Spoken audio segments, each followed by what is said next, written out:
Hello, chads. How are you doing today? How are we all doing today? I am tired, but guess what? I wanted to stream my research today. Howdy, howdy, howdy, howdy, sandwich boss. Hello, everyone filtering their way in. I know this was not a planned stream, but we're gonna chill. Howdy there, Mew. Hello, hello, hello. Hello. Oh, the donut. Also, hopefully, Rainbow. Howdy, you're new here. Let me just switch over to the full cam. Guess look who's behind me. Look who's behind me. Look who's behind me. Look at the kitty cat. Look at this boy. Ain't that right? You want to say hi, Whiskey? Okay, that's a no. That's a no. He's not. Hey, HFO. He does not want to say hello. But I can do this, and you can see him better. Oh, look at that boy. Look at that boy. Look at that boy. Look at that boy. Whiskey. Whiskey.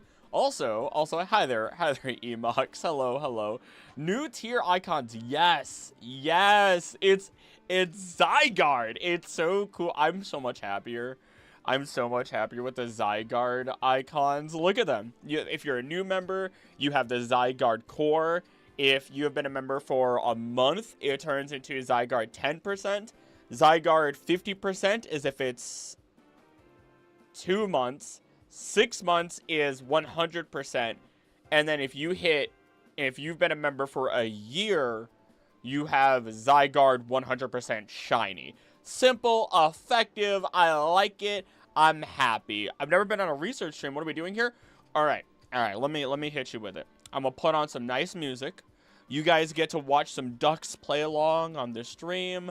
You guys get to name ducks if you want to name yourself after a duck or name a duck after yourself. And I get to chat with you guys. I literally just talk with you guys while doing a bunch of research. And I tell you how the research is going along. You don't get to see the research because Bulbapedia likes to have ads, and those ads like to tell me, hey, you've been to this location or near it. Why don't you go to this location? And that means that, I might get doxxed to some degree, and I'd rather not have that. Thank you, Bulbapedia. Thank you, Google Ads. Ooh, not a fan. Anywho, yeah, 16K already. You're telling me. I was not ready for the videos that popped off to pop off.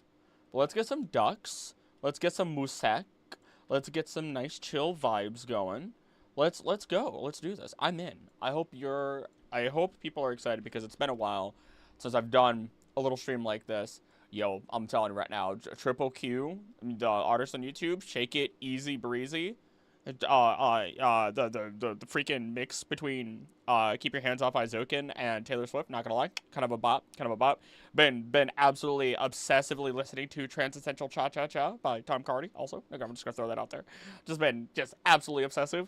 Amori 3rd anniversary concert, it's great, fantastic. We're not gonna listen to that. I already listened to that today. Anything by Botanic Sage. Great music. I'm just saying. I'm just saying. Is the cat still? Yeah, the Whiskey is still here with me. Yeah, it just wag your tail at me. Crazy. Let me throw relaxing Pokemon music compilation by Liahara. Okay. A lot of those. Oh, never mind. Hold on. Heart Gold Soul Silver relaxing music. Why not? Yeah. How long is this?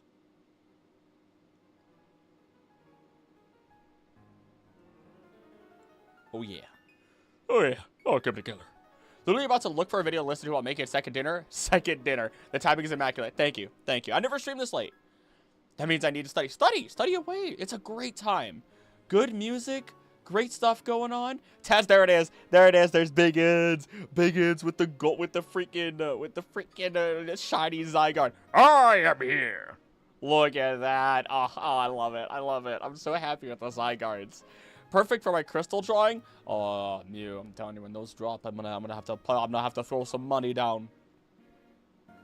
All right, hey there, Ivory. So, how's everyone doing? How are you doing? How's everyone doing? So, while you guys are answering how you're doing, or studying, or making dinner, or vibing, or whatever the heck it is, big golem boy, big golem. The next video, I'm trying to figure out how I want to do it. All right, I'm calling it, are evolution items harmful to Pokemon? And I'll give you the I'm gonna give you the intro. All right, I'm gonna give you the intro. Pokemon have evolved in a slew of different ways, but the most impactful and potentially even dangerous method is secretly through the use of items and stones. Pokemon such as Gligar become the far more aggressive and powerful Gliscor. Pikachu evolves into Raichu, who needs to regularly release the abundance of electricity it has or it will become aggressive. Even Pokemon such as Roselia become Roserade as it turns from a sunlight-consuming flower into a deadly hunter of prey. So with a slew of Pokemon that require the power held within these items, I've investigated every single one in order to answer the question, are evolution items harmful to Pokemon? And yeah, there it is. And that's how the intro goes with it. So it goes from the held evolution items to items that you just give to Pokemon, and then finally all the evolution stones. I was very tempted to split it, so that way it was like, is Duck Simulator not doing its thing? Hold on. There we go. Into your crocodile alligator. Sorry. You get distracted. Don't mind me. The whole purpose of this was so that way I wouldn't get horribly distracted. But, you know, it is what it is. Just watch the explaining of held items. Ooh, that's an oldie. That's an oldie. Biggins actually requested that one. Bye, Whiskey. You're going to go hide in my green screen? Okay. Okay. Busy 4th of July weekend, same. I grilled. I was a grill master. I was the grill master, and then we painted chairs the next day. I'm tired. And I was also, I'm still kind of sick, but I think I'm good. Timing a Pokemon, I was trying to stream, but have technical difficulties. Aha. I was having difficulties right before the stream started, you know? What is the Whiskey doing? There are technically 5 Golem-based legendaries, second only to dragons. Really? The Golems of Pokemon. 3 viewers? Yeah, sure. How to use the term invasive species. What? Is there... Who let this sassy child into my stream? Who the fuck let this sassy child into my stream? Like, can you just shut the fuck up? Do something better with your life? If you really want me to... If you're really gonna throw shade at me, I'm gonna let you know right now. Remember, YouTube's my full-time job, and I'm a human just like you. I'm a human just like everyone else, except I'm better than you because you want to be a dick. Anywho, I have spice today. Don't test me. Don't test me. I have spice today. Let's see here. Stone Evos are not IMO. Many anime episodes show how they seek out Evo Stones after a period of development. Facts. Facts. The only time is that, see, that's why I kind of want to change the that's kind of, Ivory, you put a massively good point, and it's the #1 reason why I'm so close to changing the title of this video, right? Because I went through it, I'm going through it, and there really only a few are quote-unquote harmful. It's less about it being harmful and how it dramatically changes, like, diets or behaviors, with exception to Pokemon like Ninetales or Arcanine. They just become more powerful. Whereas other stones will actually cause a Pokemon to mature faster, but their evolution is kept separately from their age. So I've been kind of... Do not mess up my green screen, please, buddy. My dude. But yeah, it's weird. It's weird, right? So I'm very tempted to see how I want to change the title of this, because I'm disliking it more and more, and you put the really good point, you know what I mean? Calling guess something behind you. Oh, can only members name a ducky? No, anyone can name a ducky. If you like a ducky that's not taken by another channel viewer, feel free. If you like the unicorn, if you like the... there are some that I will not change, like interior crocodile alligator. That one's for me. That one's for me. ACAG, I haven't seen that in like 10 years. I've had videos, I've streamed. But thank you for taking care of that. Evo Stones are natural, they are not man-made. The Mega Stones are the ones that are harmful. Yeah, from what I remember. Yeah, even the Mega Stones are one of those things where it's like, they're not harmful if you have trained with your Pokemon properly, otherwise it will hurt you and your Pokemon. You know what I mean? Screen capture in a game would freeze aside from mouse with me being further in game, but screen not changing on the stream channel? I don't know. Reddit, man. Reddit. Hit the Reddit. We'll see episodes where one Pokemon in a pack uses Stone Evolved to take over leadership, but after the previous leader stepped down, died, etc. Yes, very much so. That one's a big with the plant Pokemon, I believe. Like, I know Venusaur Will, or no, Venus, what am I talking about? Oh my gosh, not Venusaur. I mean, Venusaur does help hold evolution type, like, helping, but it's not with a stone. I'm stupid. It's with, like, Victory Bell, which will use the grass stone. Yes. Yes, because it's Sunstone for our other friends who use the grass stone or the Sunstone. This is why I do research on it. Otherwise, I cross my wires too much. I think the stones we can give Pokemon are actually broken crystals from the big stones, like the Mossy Stone, the Forest, and Diamond Pearl Platinum. I could see that. I could see that, just like the Never Melt Ice. Hey, Squidwater. Been a minute. Grad school's been a killer. Best of luck, dude. I've been seeing your comments. Looks like a normal big stone secretly has crystals inside. Yeah, like a geode. Water stones are from the big ice stone, just a little molten. Yeah, little geodes and stuff like that would be pretty baller. Just a little bells.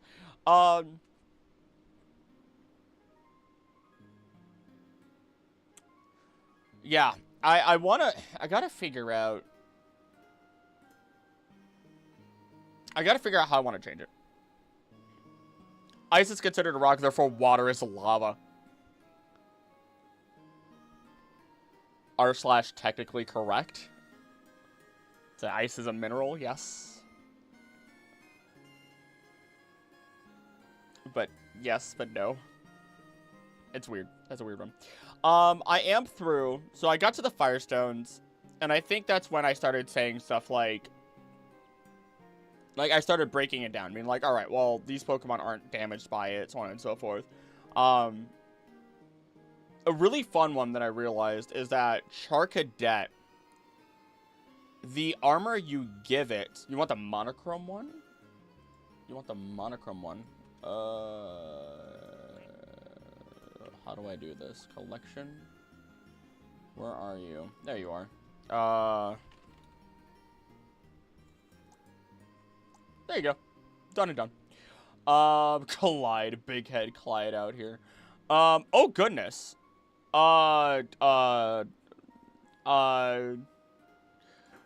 Is this set up proper? We're about to find out. Either you're hearing it and I gotta do this for a little longer. Yeah, it is.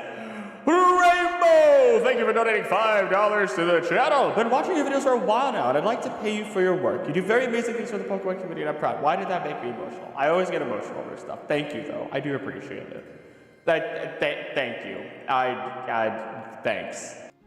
I apologize that you saw me clap back at somebody earlier in stream for stepping out of line and just being mean, but, you know, first off, join the Discord. Join the Discord because, you know, that's where people vibe. I haven't been vibing in there lately. I've been tired working a part-time job and doing a bunch of YouTube stuff, you know. How can I claim a duck? Yeah, no, Kage got it. You simply ask. The worst he can say is no, which is odds are I'm going to say yes. Thank you.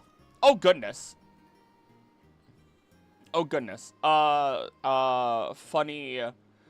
Rainbow! Thank you for giving a membership to the community! Clark, GA, Georgia? Clark, Georgia?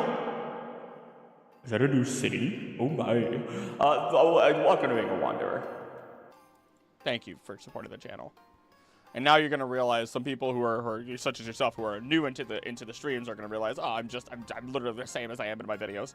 Well, except I swear. Except I swear. Once I have the ability to get money to send to somebody, you're getting at least 100 gifted. Be responsible with your money. I'm telling you. I'm telling you. Be responsible with your money. That's all I can tell people to do, right? I appreciate it. But be responsible with your money. Invest in yourself, first and foremost. That's important to me. Yuri. No problem, thank you. The gunk from the hole. Remember one episode about a lowland? Oh, may I request a duck, kinda? May I request a duck? Yes. What duck would you like? There's way more than what you're seeing on screen. Remember one episode about a lowland geodude and Gravity were eating a special mineral to evolve? Yes. After they interrupted mining activity, one evolved into a golem to protect the rest. Yes. I make 7K a year. I got money. What?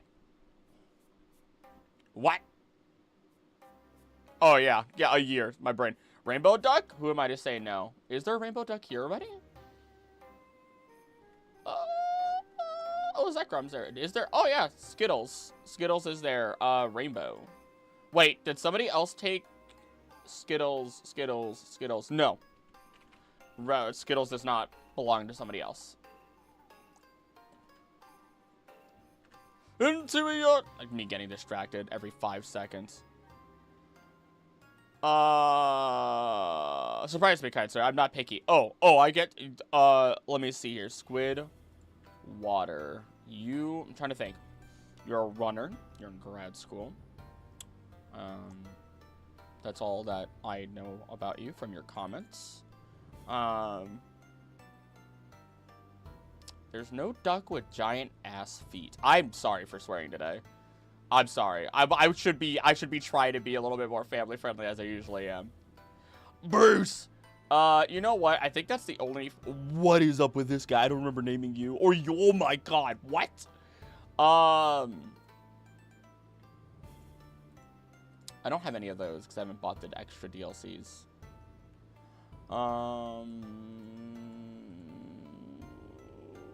Future. That's the plan. That's the plan for the Squid Water. Or Bruce. But I like Bruce. Future. Wait, Rex? That has to be named after somebody. Someone else had... I would not have named that Rex, I think. Future. Where is it? Where in the funny world? Where in the fun... Okay, you know what? I need to just move this. This is absurd. That's better. Well, that's better. Let's start with that. I've just had things on the wrong screen. Future. I need a robot. The robots are in...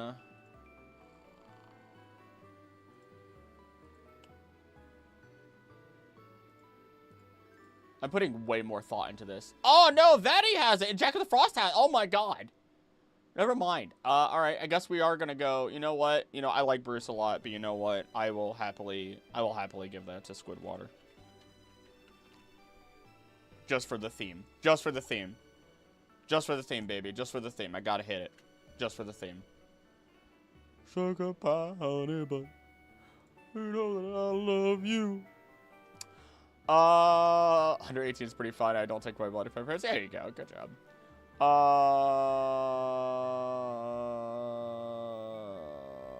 God dang. Popping it. Meowstic female, my beloved. Meowstic is underrated. I feel like a lot of the time. Then again, I don't know. Poem I wrote last year. Wounds like a... Oh, no. Oh, all right. Let me see here.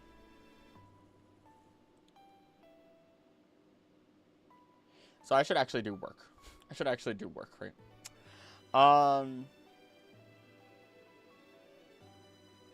I get to have fun and mention SCP-2137, the forensic ghost of Tupac Shakur. That's fun. It's fun. It's a good reference. It's a fun, stupid reference. Thaumiel class. Thaumiel class SCP. One of the good ones. Beautiful. Beautiful, actually. Fantastic homage.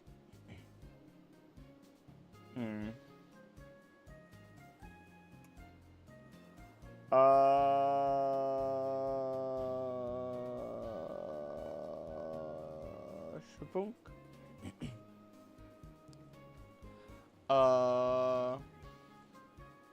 All is good. All is good.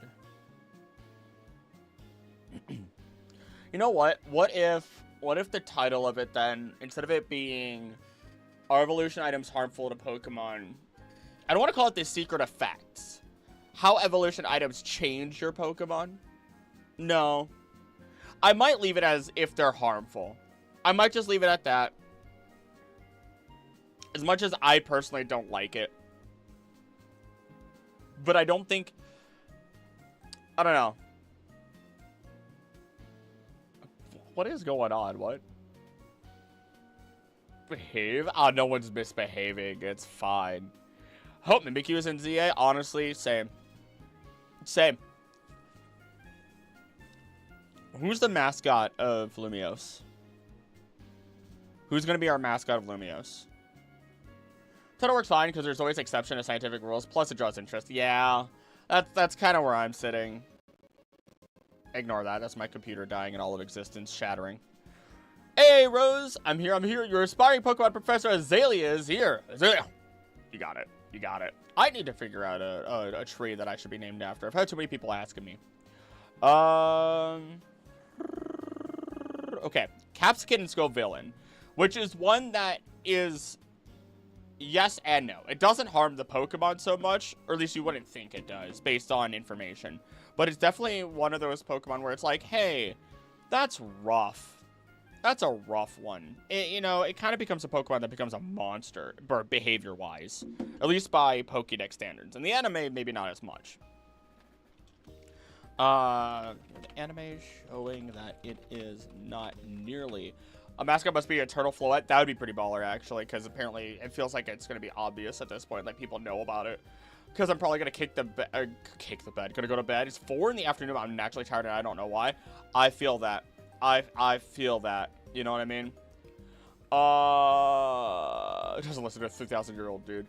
As an old man, I saw a few of your kids, and as a Gen 1er, it was a... Oh, vids, and as a Gen 1er, it's appreciated. Thank you!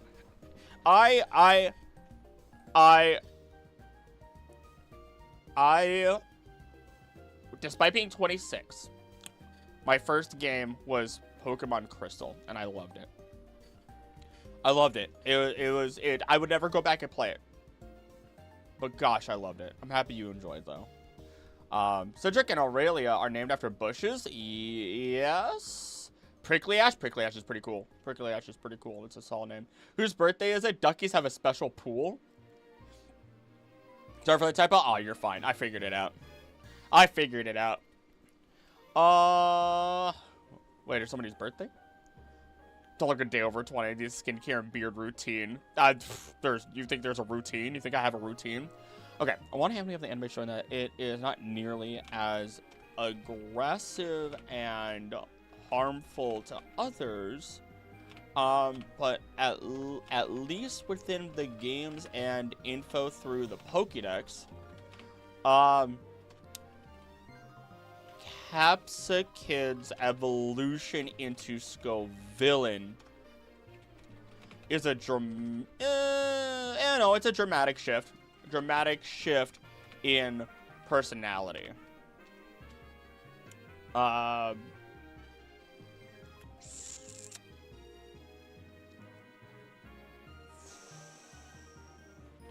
Capsicum does represent the immature Pepper. Mature Pepper. So there is the chance that it would still grow into Scovillain, especially as we do find them in the wild. Scovillain in the wild.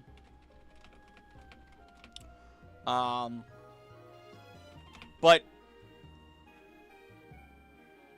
it's still... Now I have to look at Capsicum info, because I don't want to misconstrue what I have in front of me.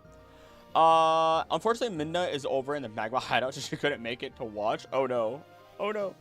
Scovillain not getting a third stage is depressing. It's got a cool second, but having a third would have really pulled it together. It would have been really cool. Okay, so Capsicum information.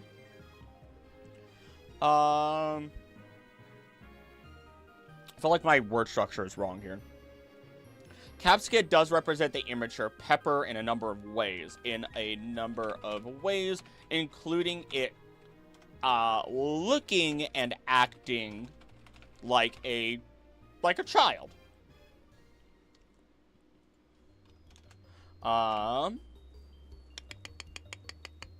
And because it is simply that immature Pepper, there is a chance they would still grow into Scovillain naturally. That's where my word structure needs to go, or sentence structure. Especially as we do find it in the wild. Alright, what's up, chat? He goes from a little spicy to big spicy. Actually, facts. And it usually just drops its tooth consistently. Turns out I can't study because the app I'm sorry, I got distracted. I'm so happy with the new medals that people get for being members. I'm so much happier with those. They pop so much better. Doesn't support split screen. YouTube is refusing to minimize. Oh no. Hey, if you gotta leave and go study, go study. School is important, man. Over me, go. Go. Streamers dying in front of your eyes. Oh, what do you consider a dramatic shift for evolution? Sunflora, Chansey, Electivire. I am considering their behavior and diet as their primary, point of study. So, like, that's why I use Gligar into Gliscor, because it goes from hunting and just, you know, just gliding and doing whatever it is, it's not a big deal, to taking pride in completely draining its prey of blood. It changes diets. It becomes, theoretically, you could say it's more cruel due to that pride, and is more aggressive as it only exists in extreme environments, and one of them was very much one of the routes that has a ton of other evolutionary Pokemon. In one of the ecology videos that I did, I covered that. So that's not a big, like, those are the big deals. Vulpix turning into Ninetales is not that big of a deal because it does happen naturally without a Firestone, because it will continue to grow tails until it becomes Ninetales. But their personality is not actually hostile. They're defensive, they're a fox, they're just kind of doing their thing. So, like, hopefully that explains it a little bit better. I just want to enjoy right now. Oh, okay. So Flora's the push strat for needing a third stage. It kind of does. What about male Curlia into Gallade? We will get to that. I'm on Firestones now. Hey, Solar, how you doing? Oh, the shiny one is so good. Thank you. I changed the shiny one so that way the eyes and, like, because real shiny Zygarde 100% doesn't have the orange or the blue that's in there. And I wanted that. I wanted it to be better. Tired, very tired. Eep, rest, eep. Finished high school 2 weeks ago. It's just shinies. Oh, okay. Yep, awesome. All right. I'm gonna focus for a little bit. I'm gonna let you guys go. Don't worry. I'll be reading, but I'll answer in a bit. Capsicum's front tooth falls out naturally. It's used as a spice in traditional Paldean cooking. Capsicum creates spicy chemicals inside its body by using energy from sunlight, which it uses to power its moves. Chemicals inside of its body powers its move. So by that, so this could go one of two ways then. This can go one of two ways. You either have a Capsicum that consistently uses its energy for its moves, and it never builds up enough to evolve, or alternatively it does. Alternatively, it stores that energy away due to lack of competition or predators like birds, and will evolve into Scovillain, theoretically speaking.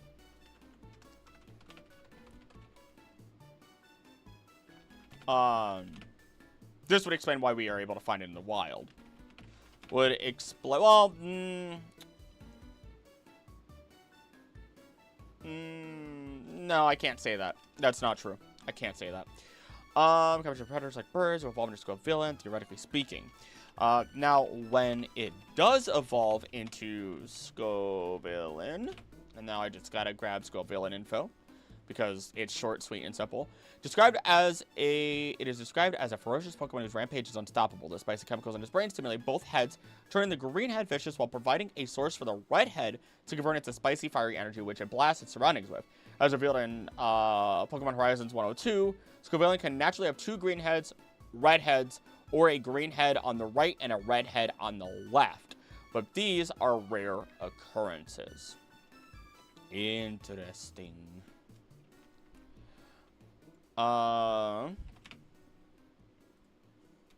Perfect.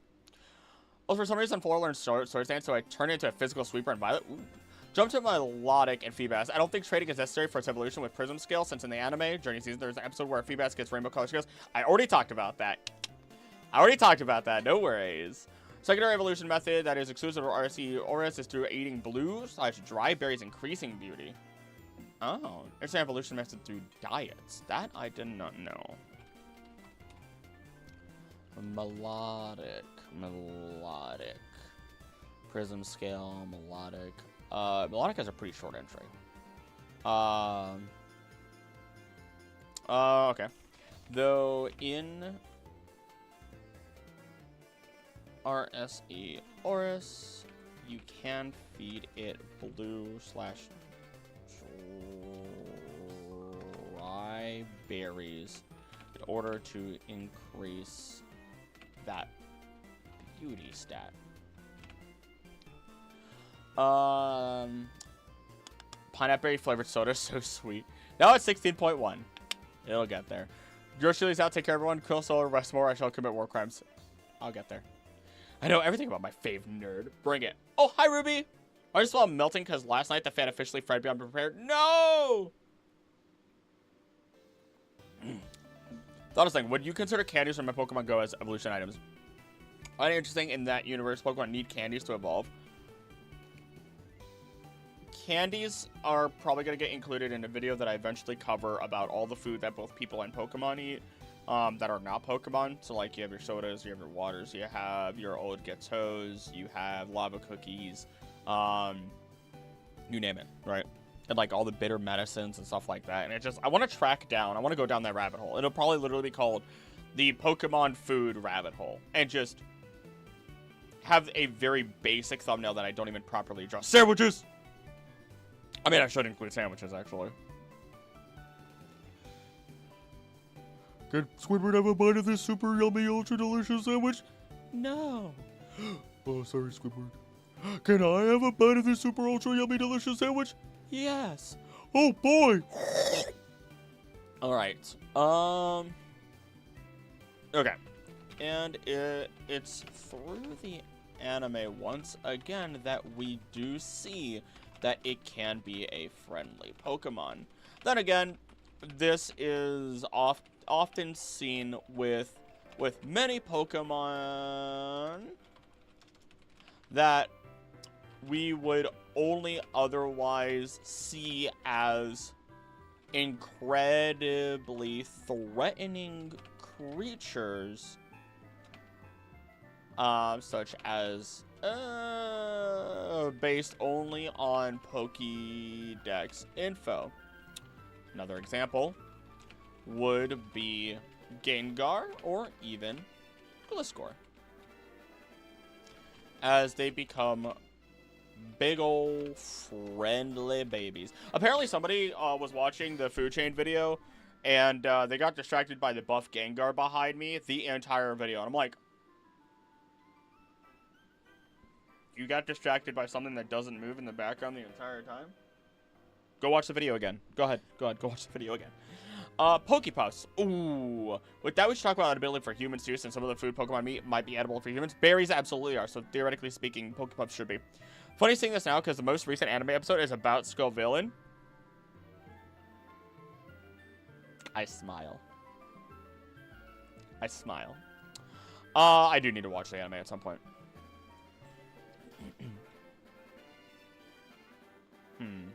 Spicy chemicals in its brain stimulate both heads, turning the green head vicious while providing the source for the red head to convert into spicy, fiery energy, which it blasts its surroundings with. Let me break that part off from the rest of what I just spoke about, so that way I can dive into... I don't even have to dive into it. I just have to talk about how that's already a shift in personality. This is such a shift in personality that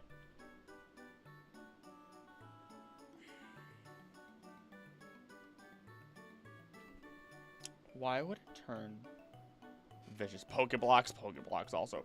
There's a video out there that is called a deep dive on Pokeblocks. That is a thing. Poffins, Pokebeans. Oh. Moan survived off of Pokebeans.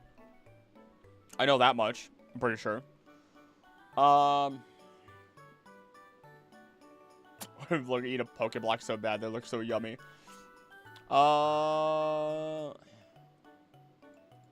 You know what? I don't even have to describe why. I just have to say it is such a this is such a shift in personality that it serves to be dangerous for other creatures, as we even see it animated. I believe it was in a TCG. A TCG short, as it lays waste via flames to the surrounding area and corners a mousehold. Was it a mousehold? It was a mousehold. Before being stopped.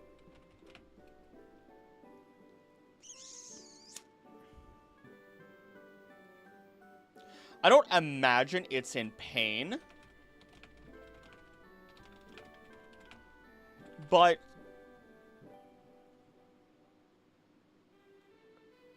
something's going on here. Just watch that video. Oh, yeah, there we go. Reminds me, I wanted to watch the Sun and Moon anime. Good that the archive has presented me with the original English sub. Dude, I need to watch that too. One of these days, I'll get back to reviewing the Pokemon series. It'll be fun. I don't imagine it's in pain based on its other based on how it behaves,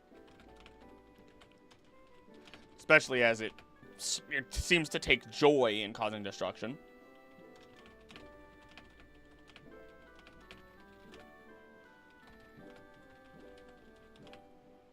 So you're likely not harming it. But you've definitely created a bit of a monster. If you can't tame it. Don't like sweet stuff, and I want to try Petra Runt's Mochi. That sounds like a bad idea. That sounds like a bad idea. AO3.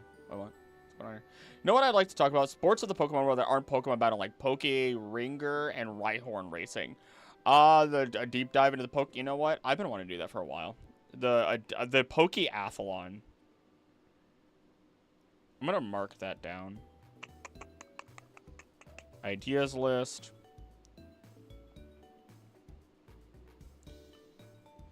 I might have to talk to another creator about that one, because it might be more up his alley. Droomish, sorry. I do want to do a video called The Sacred Pokemon of the World / The Secret Legendary Pokemon of the World, which would be like Pokemon like Dragonite, Pokemon that have legends looking into like Gyarados. So there's so many Pokemon that are not legendary, but have such incredible legends about them. Kingdra is one I've talked about before, where it's 1,000 years. It's a seahorse that's 1,000 years old. That's it. That's literally it. Horsey racing has got to be a thing. Ponyta Rapidash racing was in the anime. It was. Horsey racing would be interesting. I know they do water races. Technically, football, basketball, baseball, and tennis exist in the universe, at least in Unibot. They do. They do. Is there any, like... So now I'm curious. I'm not even a sports guy. I'm not even a sports... Ah! My YouTube tab just crashed. That's wild. Never seen that before. Who I sent you about Melodic possibly being royalty? Did you just send me that?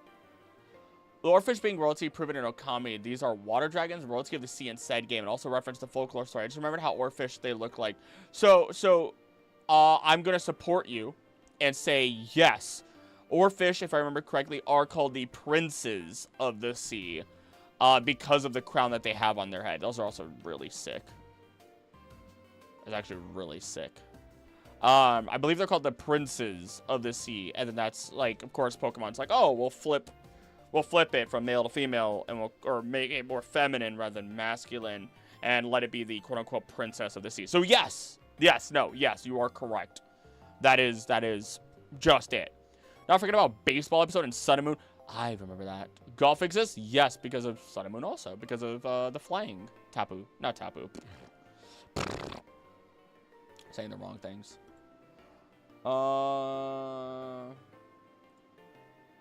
Alright, all Pokemon Evolution Stone evolutions. I really messed that up. I'm on Waterstones. Polyworld into Polyrath I talked about earlier in the video. Shelter into Cloister. Let's see. Waterstone. Is the Waterstone called anything else in direct translation? Nope, it is just the Waterstone. Peculiar stone that makes a certain species clear light blue, blah, blah, blah. Deep pool. Interesting. There's bubbles. Bubbles. Okay, fair enough. Onto the Waterstone, we immediately get Shelter evolving into Cloister.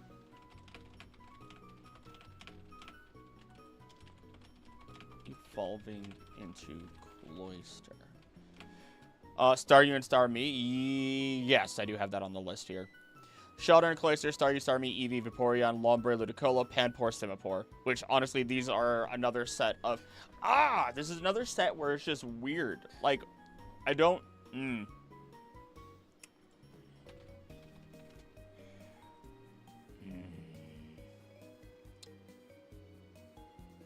So what's weird is Cloister does eat Slowpoke tail.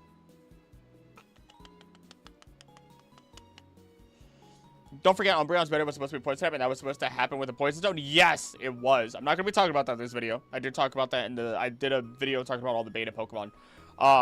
That I think I called it Pokemon from Space, because it was Space World 97 is where the original beta was released. Let's see here. Shelter has an unusually strong appetite for a tail Slowpoke and develop a symbiotic relationship with a dopey Pokemon. Symbiotic? Are you sure? I mean, technically, yes. After attacking itself to Slowpoke's tail, metamorphosis, Slowbro together, blah, blah, blah, blah, blah, blah, blah, blah, blah, blah, blah, blah, blah, blah, blah, blah. Already talked about a lot of that. It's not a big deal.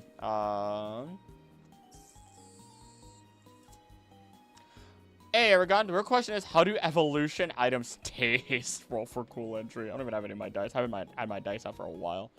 Depends on the item. Oh, yes, let me eat the Reaper Cloth. The thing imbued with a scary amount of spiritual energy. Let's see.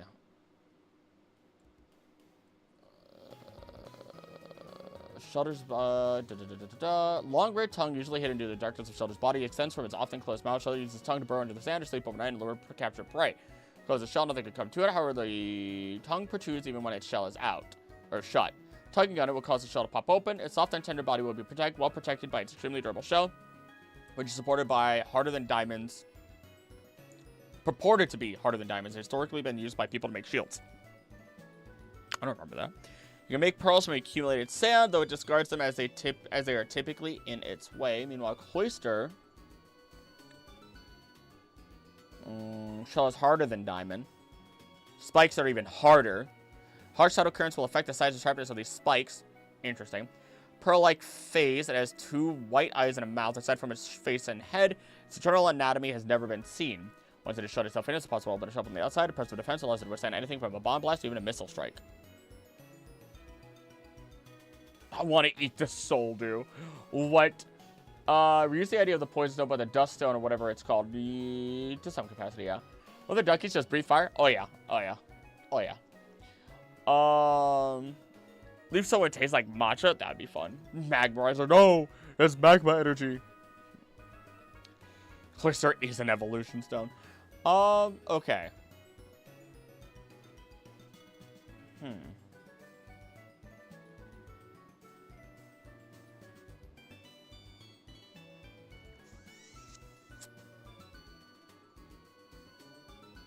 It doesn't seem to become more aggressive. It doesn't seem to change its diet. It doesn't seem to really do anything. It will actively hunt on land for Slowpoke tails. Okay. So I guess it's not more aggressive. It just has it now has more avenues in which to allow itself to hunt. That's basically all that, for the most part, happens. It also...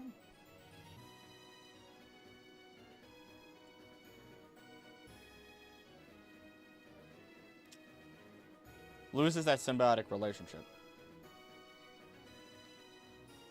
I said just is the reused idea of the place. I don't remember what the beta looks like, but the color is the same. Probably not.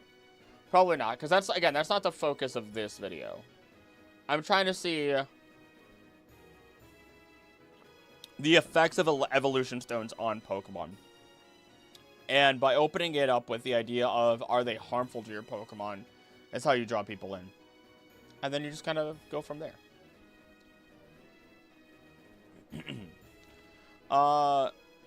Okay,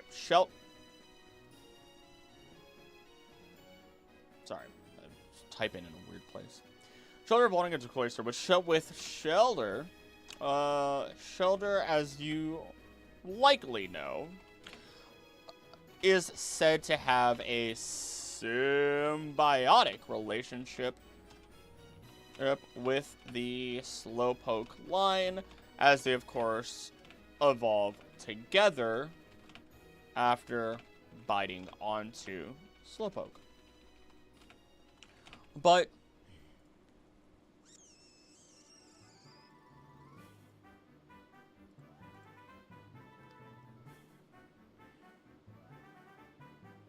the only big takeaway, the only other takeaway information from this is that its method of hunting and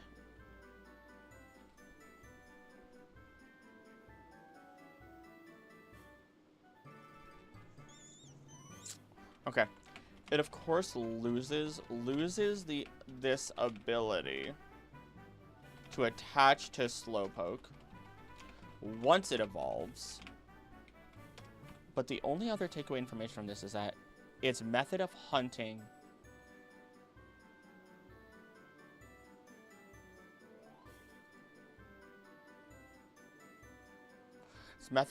changes. It doesn't move around.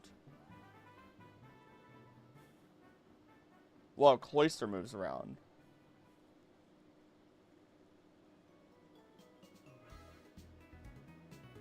Yep, the way it moves changes. It's so... Shelter swims on the seafloor home by rapidly opening and closing its shell while facing backward, which is, you know, what can happen in real life, which is really cool. SpongeBob did not lie to you.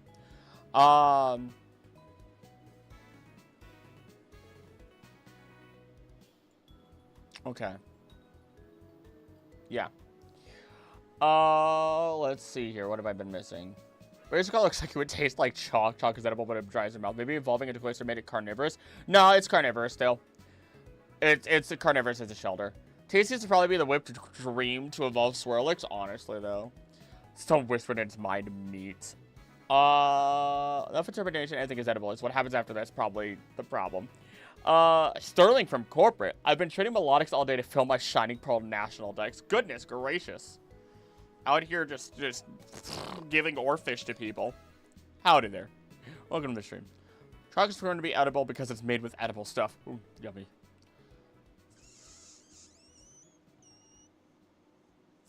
Okay. Okay, yep. And method of hunting, its movement, and how aggressive it can be. And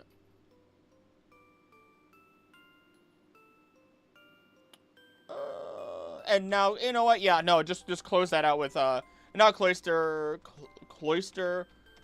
is able to move onto land in order to hunt down Slowpoke for their tails.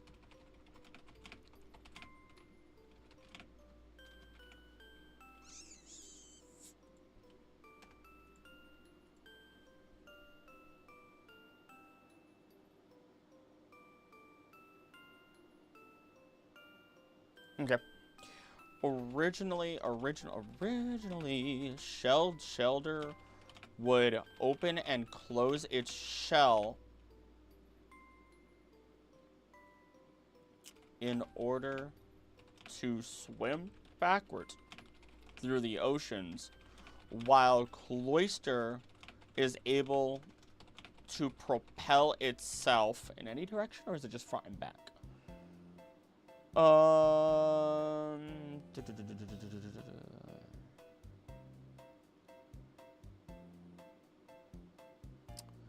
Swallows seawater, then ejects it towards the rear, pushing it through the siphon jet propulsion. Ah. Ah.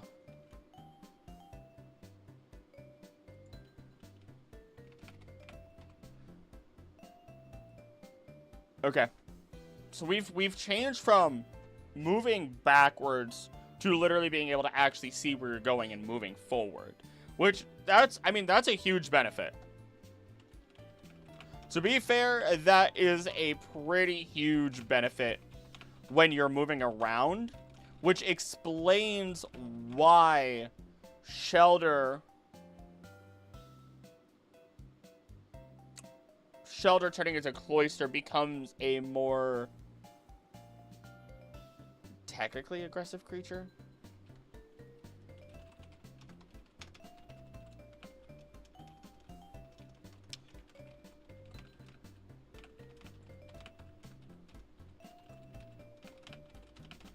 In terms of its hunting habits.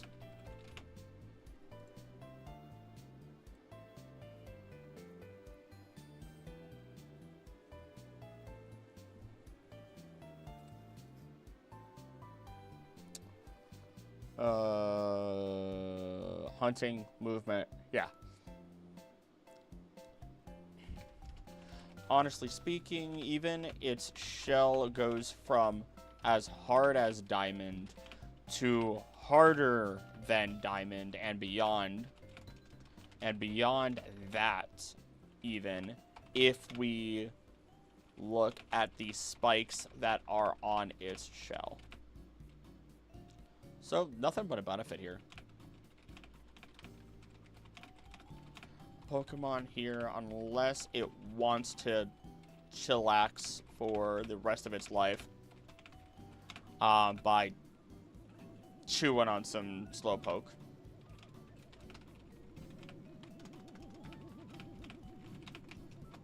Not a bad deal. Not a bad one.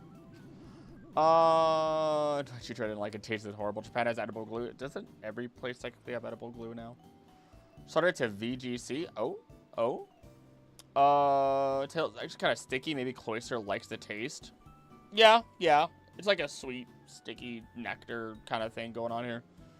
Galaxy in a Pokemon world, remember Azalea City? Yeah, it is. Let's see here. Star you into Star Me.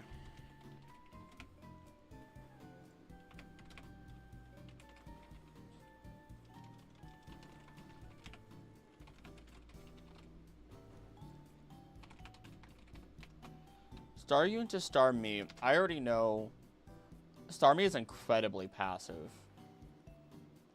And it doesn't state a diet, but then Star Me states that it eats plankton.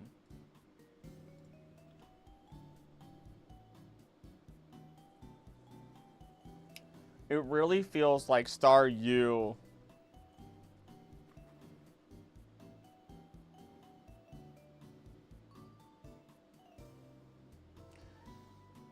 feels like Staryu literally is exactly what it is. It's just the immature version, while Star Me is able to fully communicate with its own kind. But who is it communicating with? Is that how it draws other Staryu to the planet? Is that how they tell them that it's a safe place where there's water? Like, how does that work? Because people thoroughly believe that within the world of Pokemon, that this Pokemon is an extraterrestrial creature, but we really don't have that strong of a confirmation regarding it.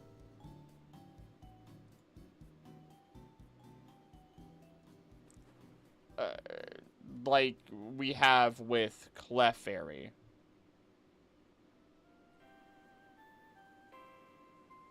Like, that's the interesting part of it.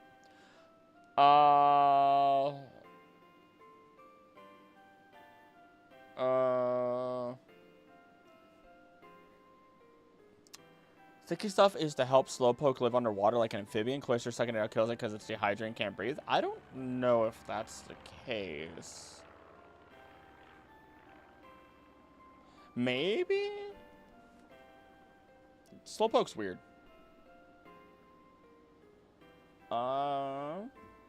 Slowpoke's odd. Slowpoke's an odd duck. It's not a duck. Okay. Another one that I will openly state is not harmful to the Pokemon evolving is our case with Staryu and Starmie. Oh my goodness. In fact,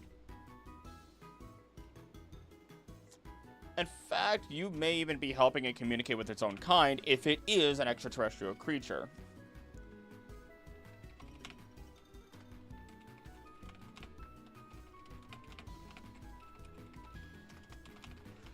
Its own kind, if it truly is an extraterrestrial creature, as it is often rumored to be within the world of Pokemon. Staryu being a more passive creature that lets Luminion eat away at its arms.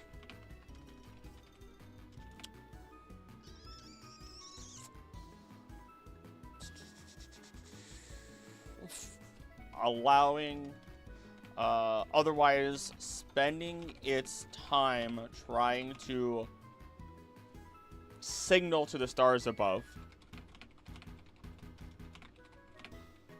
in some form of communication we do not understand. While Starmie is able to emit electrical waves that are powerful enough to reach the furthest parts of the universe.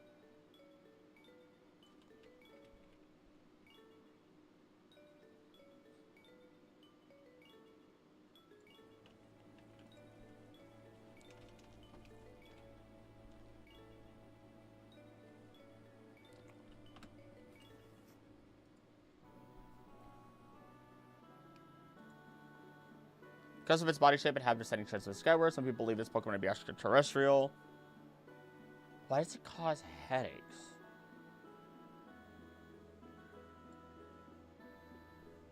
Why does it cause headaches? What track is currently playing? Does not tell me. I will say I'm listening to relaxing Pokemon, Heart Gold, and Soul Silver music. So it's from Heart Gold, Soul Silver. Lapras is just a more illegal delicacy, but it was also used for its shell. I don't think it was... Oh, wait.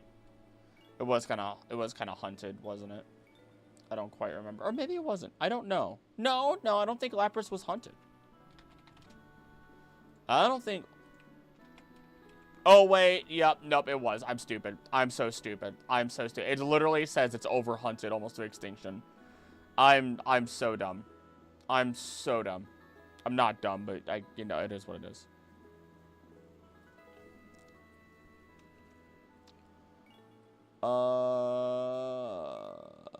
Why does it cause headaches? Sharpedo was hunted? Oh, goodness. Here's the life! Thank you for being a member! A Knight of the Court for 21 months. Almost 2 years. Thanks for the entertainment. Thank you for supporting the channel. The OG, the first. I did not create a 2-year symbol. But I kind of want to figure something out. I don't see anything saying they were hunted. But I wouldn't be surprised if they were. Shark fin soup and all that. So I want to side tangent a little bit into why these signals would be giving headaches. Can radio signals give headaches? Give you cancer. Oh my lord. National Institute of Health, thank you. 2 years just a Ditto pretended to be Zygarde, green Ditto. Don't do that to me. Don't do that to me. Findings have indicated that he... Wait, hold on. Okay. Increased usage of mobile phones, higher rate of headache attacks due to low radio frequency electromagnetic fields. And the study was determined the effects of low radio frequency electromagnetic fields on a treatment outcome in migraine patients. Neurology Clinic of Golston Hospital in Aves, Southwest Iran from September 2014 to March 2015.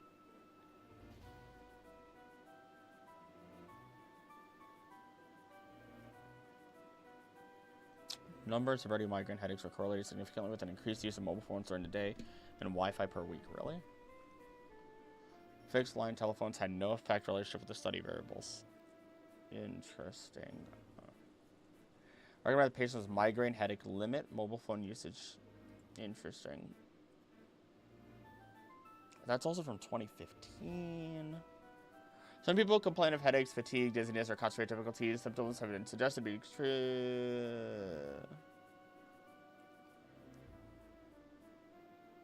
electromagnetic hypersensitivity. Two categories focus on reports of people who say radio frequency fields are making them ill. Increase in symptoms among populations near mobile phone-based stations.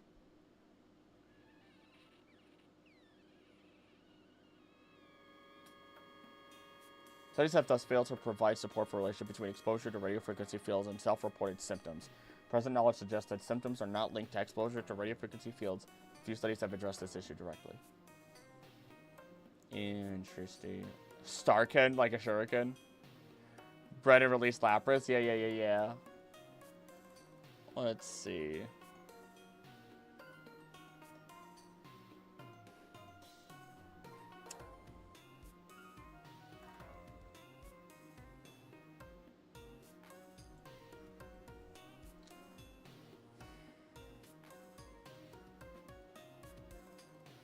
Electrical waves. So electromagnetic fields is what I should be looking at.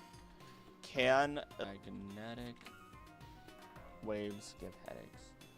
Obviously, anything strong enough could, you know...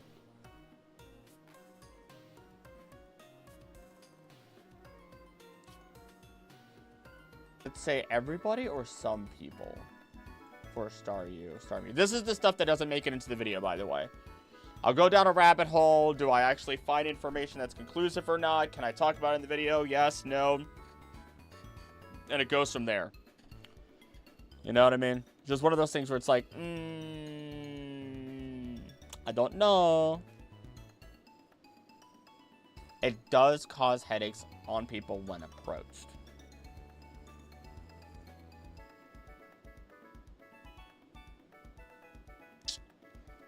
Interesting.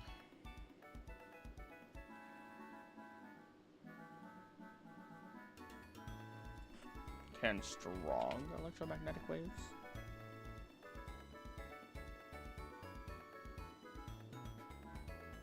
Radio frequency electromagnetic fields. I mean, yeah. Okay, I should move on. I'll get stuck here forever. I'm just gonna have to say, if we assume these are strong electromagnetic fields of energy being released, considering they reach the far ends of the universe, we might be able to use that as the explanation for the... I forgot you were in here, Whiskey. For the headaches that this Pokemon causes. But it isn't really conclusive.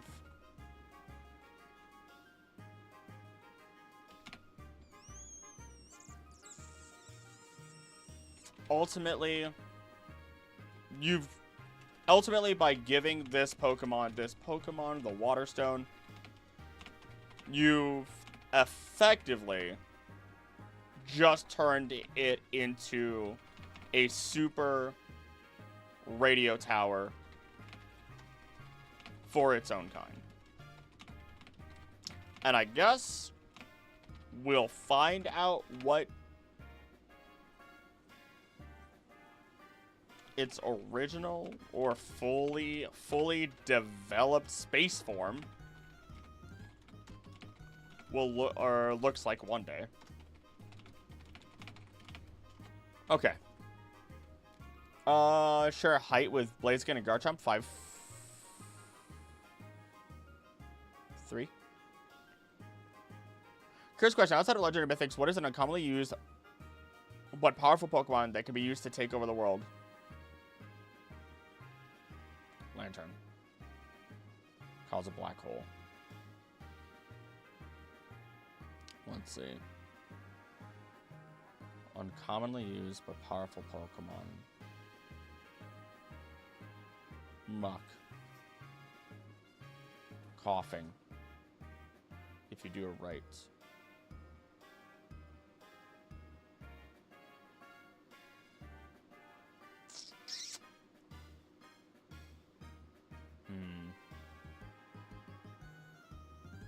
Trying to think of other ones. There's a lot out there, actually. Team Rocket's Meowth. Uncommon, like Drifloon. Drifloon's pretty common.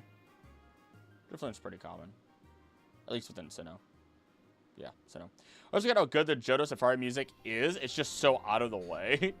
Yeah, no. I don't remember the last time I've gone into the Safari Zone. I gotta eat good night. See you in the comment section. See ya, Aragon. Thank you for being here.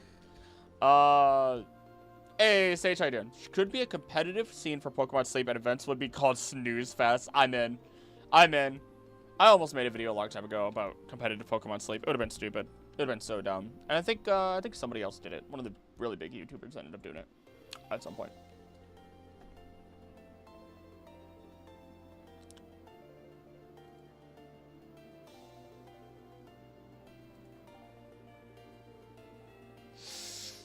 Eevee to Vaporeon.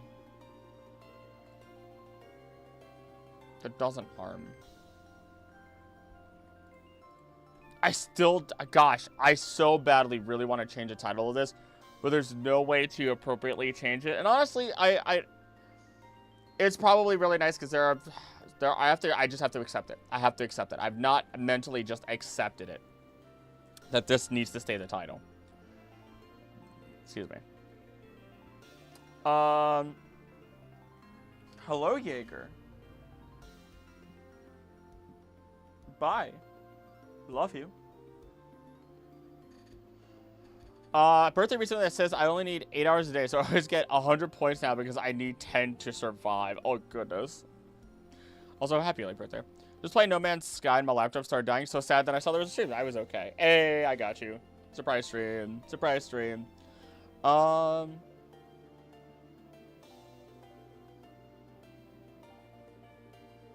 Honestly, I could easily mark up any of the evolutions not causing harm upon evolution.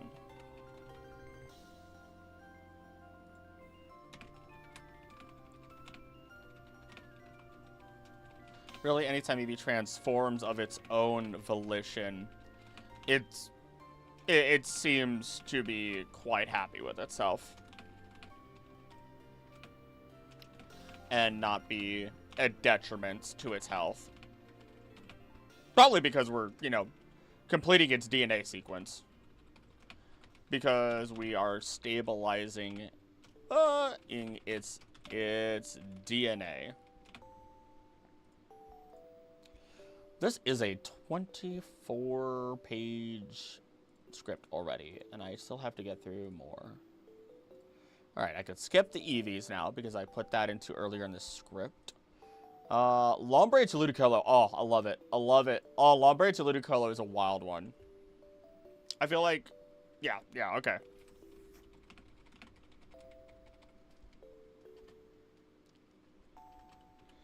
You know what? At this point, assume that the evolution does... at this point... Okay, hold on. At this point, I feel like I can drop the... disguise of no, not even a disguise. No, I don't even feel like just saying that in the video. That's just a bad thing to do. Wish Trubbish had a friendship evolution. It gets recycled. What would that even look like? Think of it like recycled. Ooh, XY music is up next. A very interesting one in terms of how it changes the Pokemon's demeanor for the better, while also dramatically changing its diet, is when we look at Lombre's evolution into Ludicolo. Just evolving by friendship? Oh. I think it would be cool to have it be like an alternative one, though. Make sure, like, the garbage bag doesn't rip and explode, you know? I think that'd be ballin'.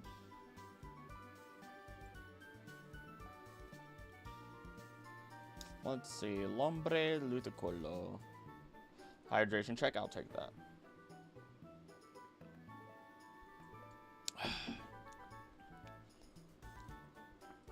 Let's see. Tends to become nocturnal to avoid competition with bird Pokemon. So it's likely subsisting based on this information. I would like to believe it's likely subsisting primarily on seeds or vegetation in the area that some birds would be interested in eating. Some birds would be interested in eating. But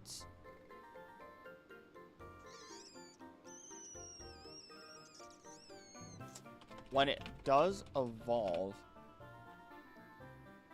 it changes from the jolly Pokemon into the carefree Pokemon. It was so happy from friendship, its bag exploded, its insides came out. No! That is Ludicolo.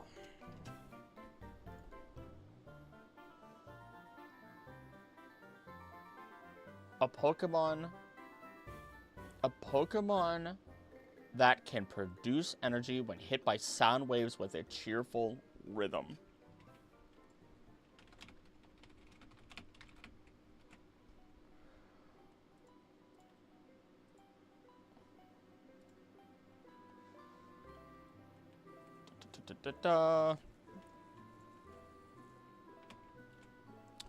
As it becomes more energetic and active, it will break into a dance, allows Ludicolo to face enemies without fear. What is the...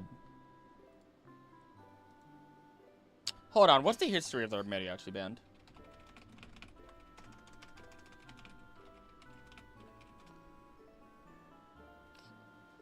Let's see here. Oh...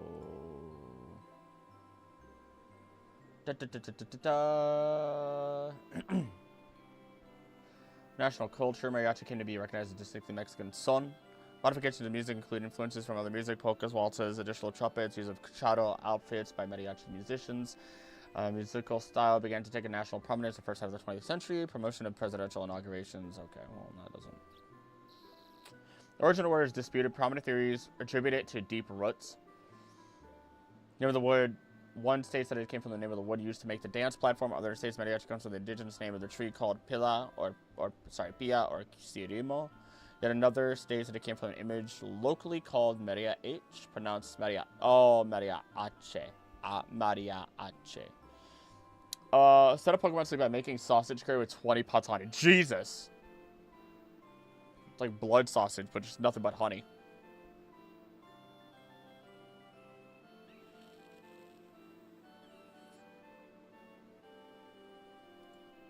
Without fear.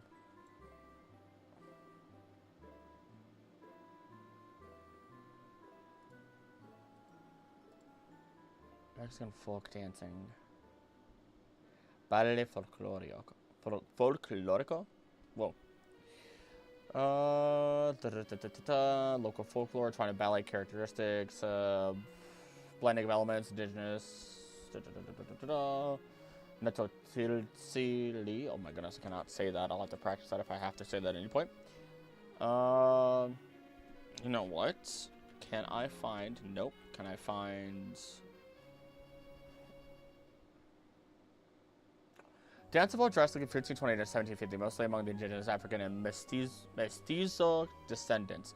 One of the first adaptations was allowing the indigenous to continue dances with the religious aspects, when an homage to the Virgin Mary or other Catholic personage.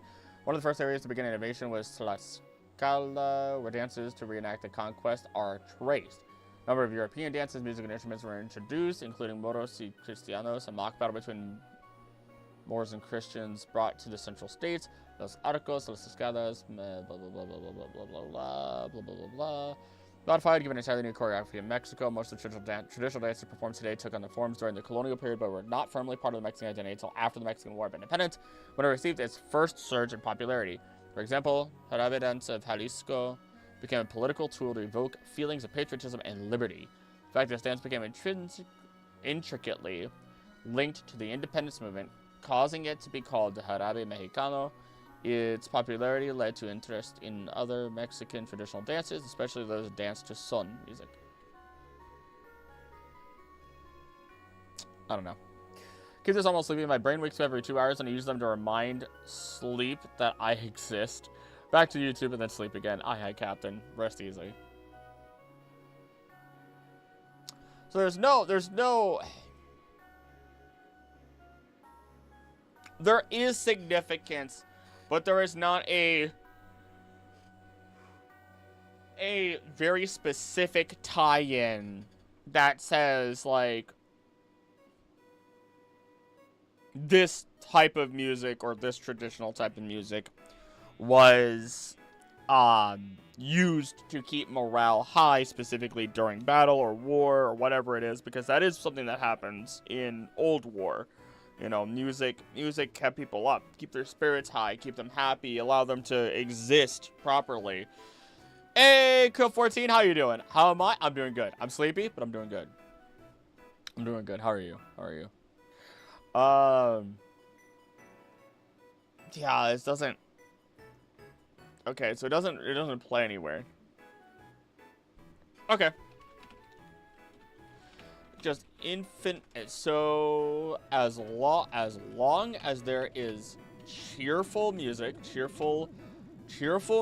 available for Ludicolo to listen to, it will fight without fear with infinite energy.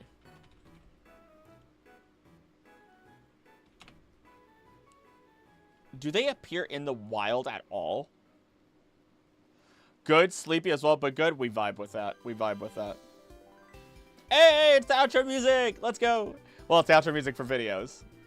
Well, one of the outro music. It's the membership shout out. Trade event, unavailable. Dappled Grove in Shield. That's the only place that's naturally available without it being like a raid battle. Why?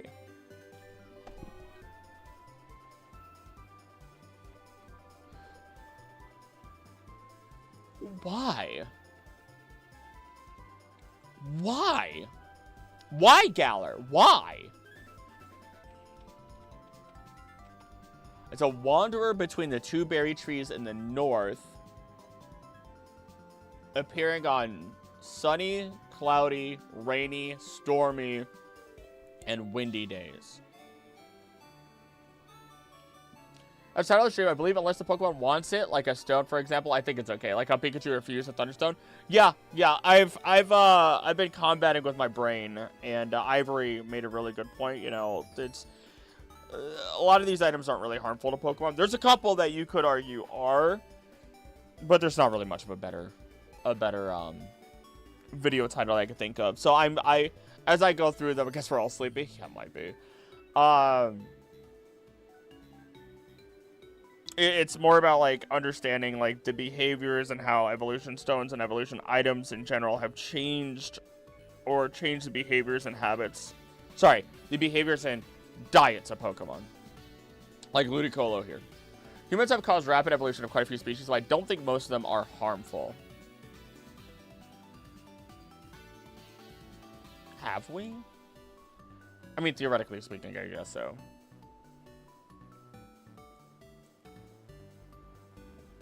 Why is Ludicolo here? It's with... Hold on. Orbital Vileplume, Claydol, Seismitoad, Vanillish. Beware. And Pangoro.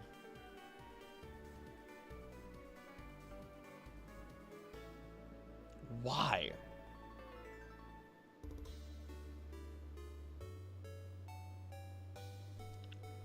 And the only place in any of the currently released mainline Pokemon games in which we find a wild Ludicolo is in the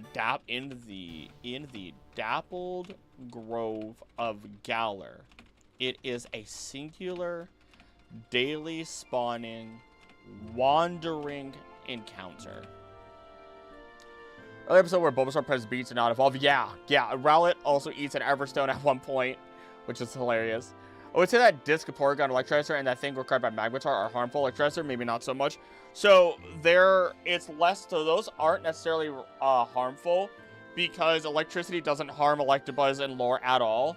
And the Electrizer is a stock amount of electricity. Electivire can appear in the wild, but it's basically a shortcut, right? It gives them all the energy they need in one go in order to evolve. Whereas Pokemon like, here's a gray area one.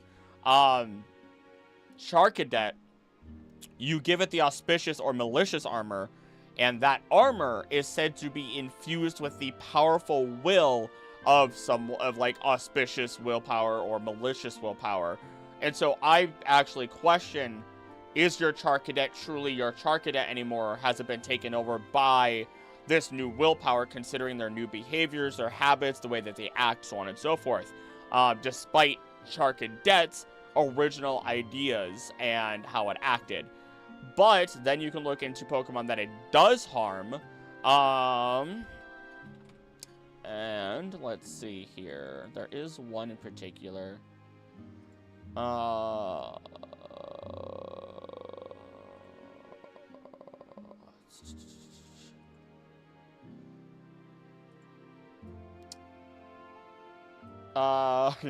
It doesn't really harm the Pokemon, but the Rhyperior's brain gets smaller, so that's funny. And where is it? Theoretically speaking, the Dubious Disc does harm Porygon 2 when it becomes Porygon Z. And Caesar, if it can't keep cool, it literally melts. Its muscles are metal and will melt. Mixing of wills? Maybe. It's a gray area. Look, people can believe what they want to believe. I am never the be-all, end-all. I am here to bring ideas forward and to say, this is what makes most sense. Here's the flaws. Here's whatever else. Believe what you want to believe. According to my headcanon, the evolution items specifically made by humans were made because humans somehow figured out the DNA of this Pokemon could still evolve. For some of them, yeah, that makes sense. For some of them, yeah, that makes sense.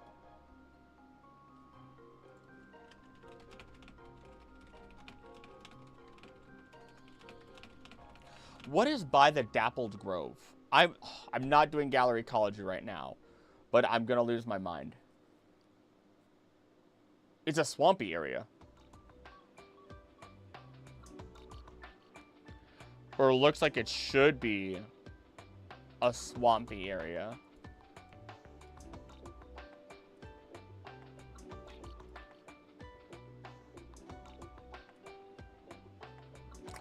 Peaking Sunlight Grove.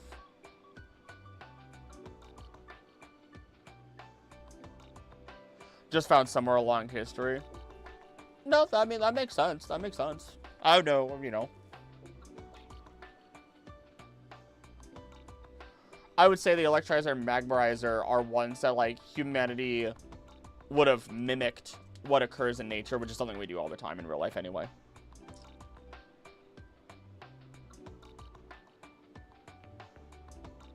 Why is it?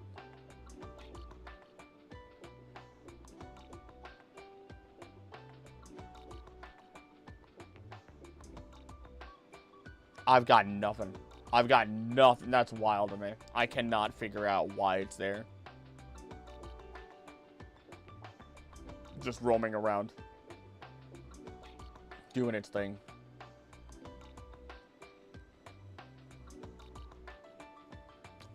Peaking Sunlight Grove.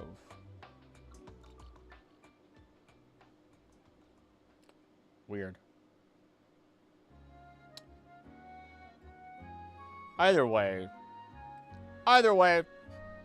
Ludicolo's happier than ever.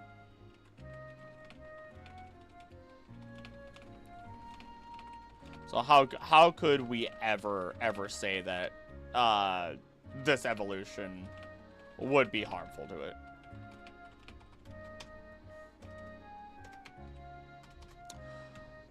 It likes mud, I guess. Apparently. Let's see. Let's close up all those. Panport to Semaphore. That one's another one. You know what? Let's just double check it.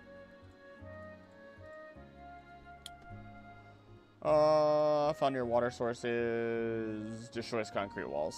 Lives near clean water. Yeah, nothing crazy. You know what?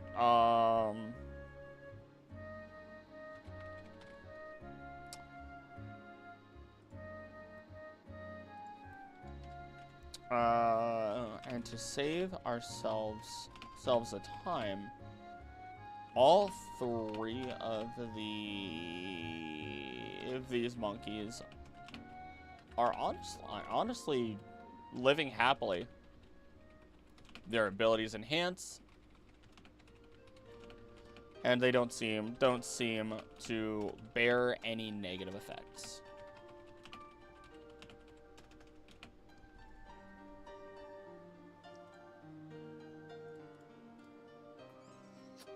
That leads me immediately to Thunderstones. This is the interesting one. Okay, this is really interesting. So, Pikachu evolves into Raichu. I know that one, it has to discharge energy a lot. Magneton into Magnezone uses the Thunderstone from Generation 8 onwards. But even without that, was it Humanity? Humanity was trying to do something there, and then they tried to make Magnezone evolve even further, but couldn't. Eevee into Jolteon, actually Jolteon is way more irritated. Nosepass into Probopass becomes a bit of a monster. Or at least it's a little bit more aggressive. Or just hunts better. I can't say it's more aggressive. Electric, sorry, into Electros. Dangerous Predator. Charjabug into Vikavolt in Generation 8 onwards. Also becomes a Pokemon that is a lot more aggressive, at least a bird Pokemon. Then Tadbulb into Bellibolt, it's kind of vibing. It's an avocado frog, just kind of doing its thing, you know? Not really that big of a deal, realistically speaking. Just kind of vibing. What is...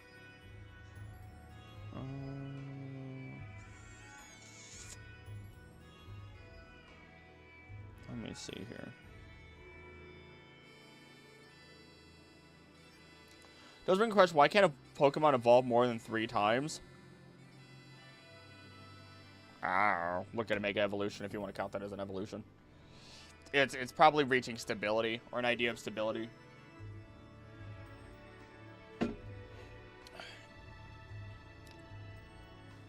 It's also like young, middle-aged, old.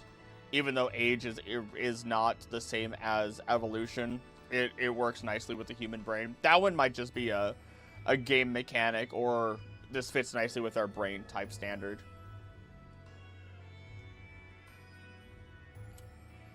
Pokemon could grow old anyways? Yeah.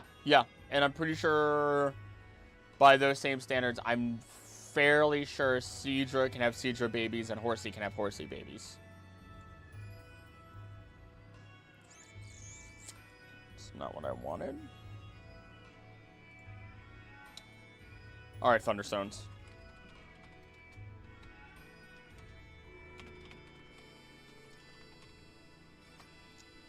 I think I'm gonna have to do the legendaries after this, and then while I'm picking up legendaries. I gotta do some of those other... War Turtle lives for 10,000 years. Yeah! Yeah! Which is really cool. Really cool. It's a 10,000-year-old sea turtle. That's basically what Terrapagos also is. It's pretty cool. It's pretty cool. Thunderstone, Pikachu, and Raichu. Here's another one from the intro as we have Pikachu evolving into Raichu.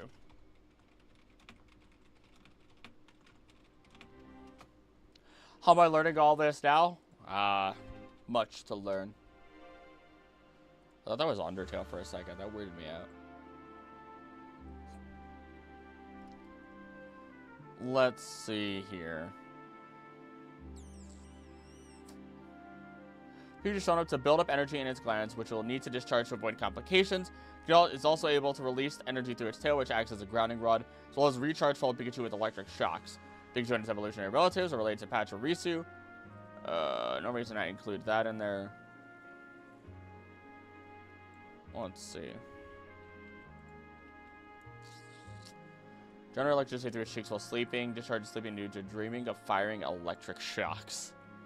Well, that's a bit more dangerous than I thought. Note to self.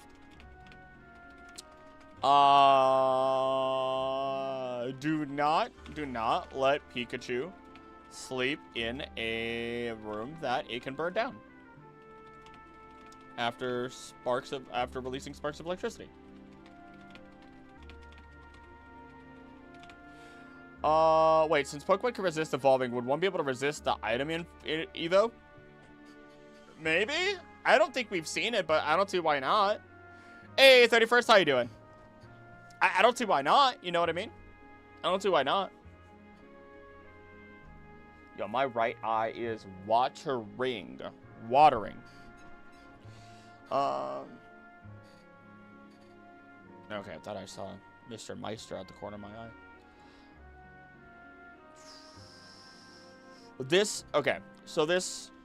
So we can see that Pikachu does need to release energy. For starters.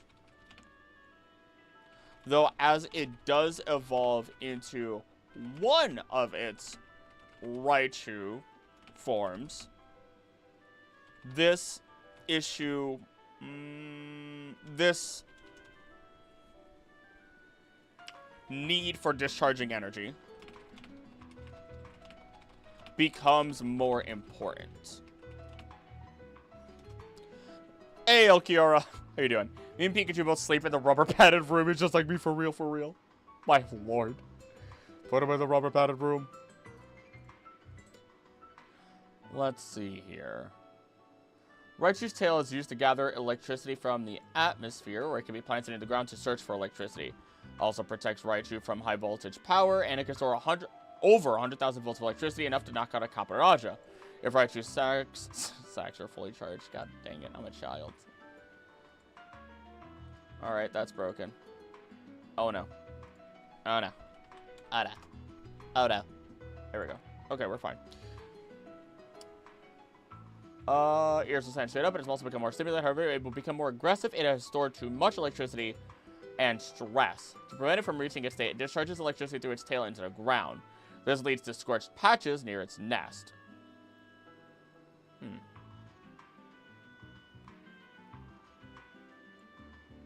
Interesting.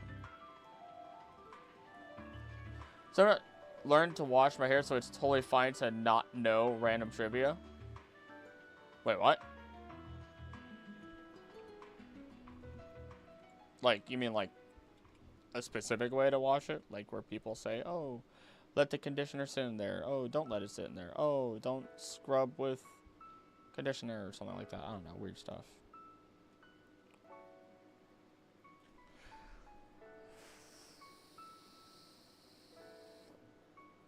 However, it will become more aggressive if it has stored too much electricity and stress.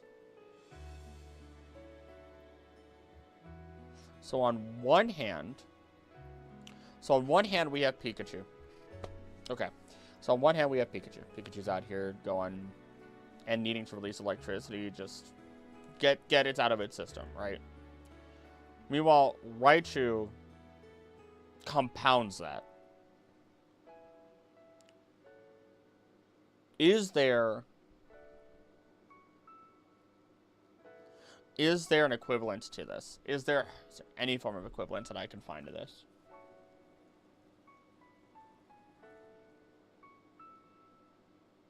I mean, it's literally just energy.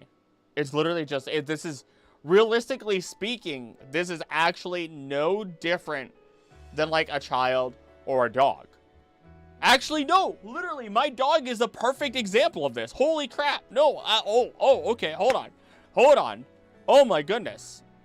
Yeah, okay, all right, cool, sweet beans, all right. So despite how all of this sounds, and despite what I said in the intro, this is not harmful to your Pokemon. This is no different than a child or a dog. Maybe I don't say child and a dog. Maybe I just say dog. Maybe I don't compare children to dogs. I would never compare a dog to a child. I'll kick a child. Anywho, this is no different than a dog. That needs to go on walks, have playtime, and overall needs to use up its energy. The perfect example is my boy Jaeger. Not much difference. He's a good dog, German Shepherd. But he needs his 2 hours of playtime or walks or combination of every day. Without that, he can get stressed out. Which is more about having excessive energy that he doesn't know what to do with, which will result in not him being aggressive, but still potentially being partially destructive.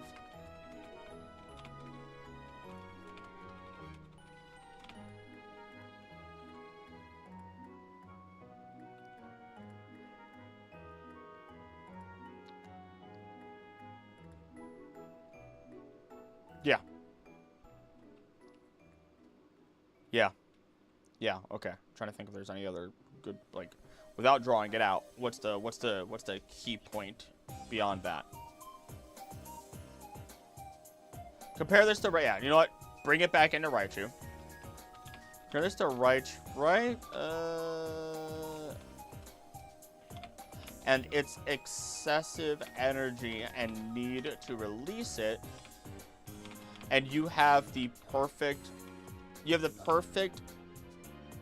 understanding of why it has to manage its electricity.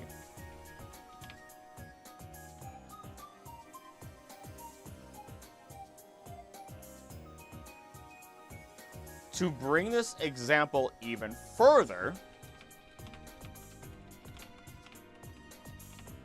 Alolan Raichu does not have this issue at all. Monox is a half pit, half German Shepherd, and doesn't have a yard. Oh goodness! When they visit grandparents with a huge yard, she goes sicko mode. That's about right. That's about right. We know we could never Oh, right back to Pikachu line. You need Pokedex. I think it discharge 100,000 volts of electricity. Yep, yeah, they can. It's okay. It's okay. Luxray can do something similar. But yeah, we have 2 cats and 2 dogs. We know we can never, go into like an apartment or anything like that. Oh my goodness. The end of the world if we did that. It would be the end of the world. But yeah, no, Alolan Raichu doesn't have this issue at all. Alolan Raichu's origin is mystery of time. Blah blah blah blah blah blah blah. Starship Thunderbolts. Hodad. It says nothing. It just simply seems to be pretty cheerful.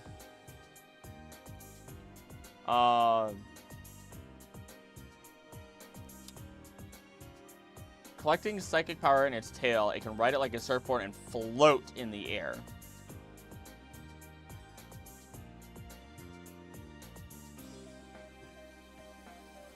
This is likely because it is consistently using its energy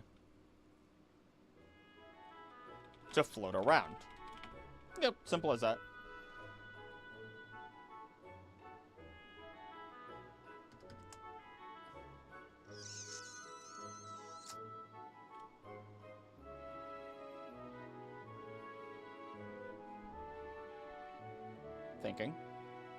Thinking.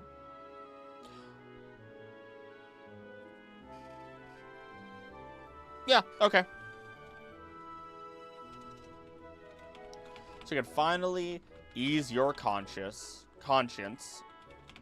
in regards to evolving your Pikachu, as it is not harmful to do so, as long as it can release the energy it needs to in a healthy manner. There we go. Yeah, but it's a mouse, and that's equivalent to wood. You know why I think Alolan doesn't have this? It uses electricity to float and amplify its psychic powers. Yeah, exactly. Unless it's Ash's Pikachu, it then hates it. Facts. Thunderstone. The pancakes. Bring. I got you. I forget. Was there ever a reason why milk? 30-gram protein milk? Jesus Christ. Sorry, an advertisement. They know who their target is. I was thinking about going to the gym this afternoon, but I'm dying. I'm tired. Is there ever a reason given as to why it doesn't want to evolve using the Thunderstone, or is it just a preference? It's fine if it's just a preference. I'm just curious. I am very curious. Magneton and Magnezone. That one's kind of messed up. Special magnetic field, molecular structure within its body, seemingly mechanical, general no creature, emotions, wave reproducing. But it has emotions, a wave reproducing, and the need for nourishment. With its magnets, it has the ability to control anti-gravity and float through the air at will. Carry humans, rarely seen in the wild, aggressive territorial. Rarely attack without provocation.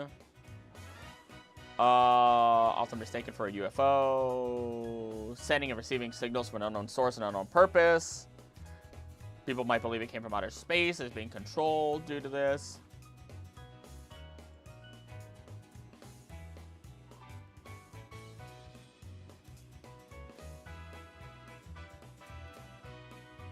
This one's a toss-up if it's harmful or not. Max attack EVs with that Moo Moo milk. Holy. Fun fact. In order to build muscle, I'm like 190 pounds, I think. And I should be having, like, what is it? I think my maintenance calories are like 2,300. And I could eat 2,000 calories to lower weight, but then have like 190 grams of protein to build muscle. So I would stay at roughly the same weight and just get more muscle. It's wild. I never talk about exercise science, and it's another huge nerd part of what I do in my life. Alolan Raichu, floating with psychic powers. Also Alolan Raichu gets the lead by even weak or ground type moves. Gone. Ash Pikachu wanted to beat Surge's Raichu just to prove a point. Oh, okay. Okay, got it. So then it just kind of said, no, I don't need that. Earn power like Sans, I guess. Hey, Fenneca, I read the concept and all I can think of is Porygon-Z. Yep, that'll do. I'm sorry. I know I've gushed about it multiple times already, but gosh, I'm so genuinely happy with the Zygarde membership medals. I'm so happy with those. I spent like 4 or 5 hours just getting through all of those and trying to make it so that they would stand out distinctly despite their small size. I did have to use some official art to get it through, though. It wasn't just completely... It wasn't completely by brain. Yeah. Oh,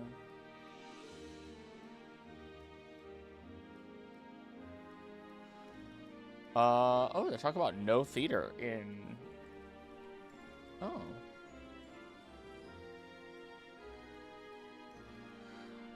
Little happy face. Okay. Magneton into Magnezone. This one's weird. Magneton turning into Magnezone is an incredibly weird case. It also only evolves using the Thunderstone from Generation 8 onwards.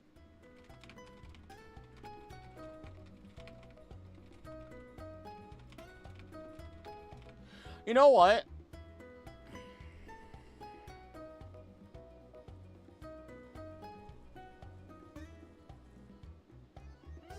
Do I even include that?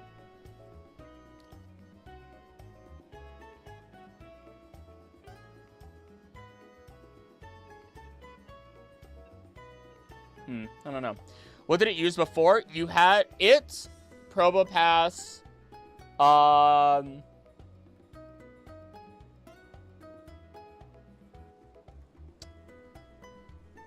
there should be more. You have to be in like a magnetic area. Oh, I'm sorry, Vikavolt.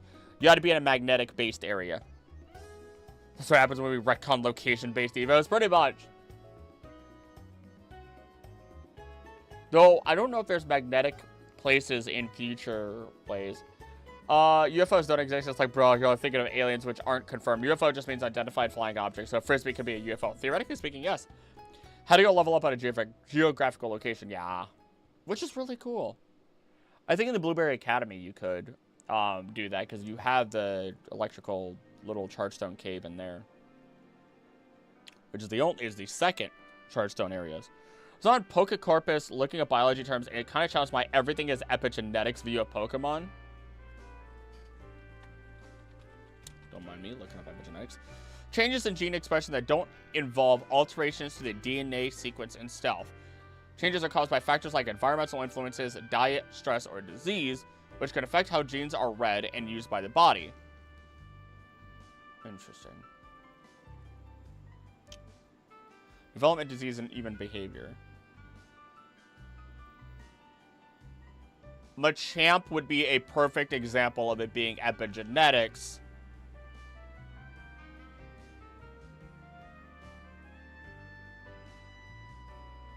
Environmental influences, diet, stress, or disease.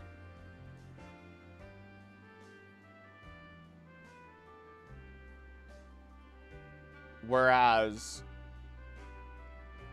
Feebas might not be. Regulation of gene expression, basically. Okay. Genetics is where I did not get studying down. Forensics, and then natural resources and ecology to some degree. I'd say it's less of a forced evolution, but providing the Pokemon the chance to evolve without needing to be near the magnetic zone, you usually need to be at. Yeah. Electromagnetic energy, electric Thunderstone. From Generation 8 onwards, which we can apply to the idea that electromagnetic energy is of course how they would have evolved originally. Why Nosepass? It still likes magnets.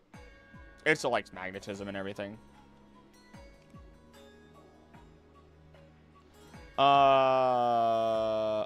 Not even the idea. I shouldn't even say the idea. The known info. Yeah. That electromagnetic energy is how, I shouldn't say of course, that alienates people, is how they would have evolved originally. Nose Pass is a living compass, yeah. Always points north. It's like the Joro birds of One Piece. Wow, crazy. It's almost like I've started reading One Piece and I can't shut up about it! Me 324 chapters into it. Ah! What? Car keys. They're in the bedroom. Oh, they're in my pockets. In my pants. Not on my pants that I have right now.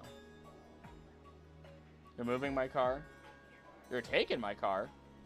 Where are you taking my car to? Okay, I love you too. Bye. Bye, whiskey. Bye, whiskey.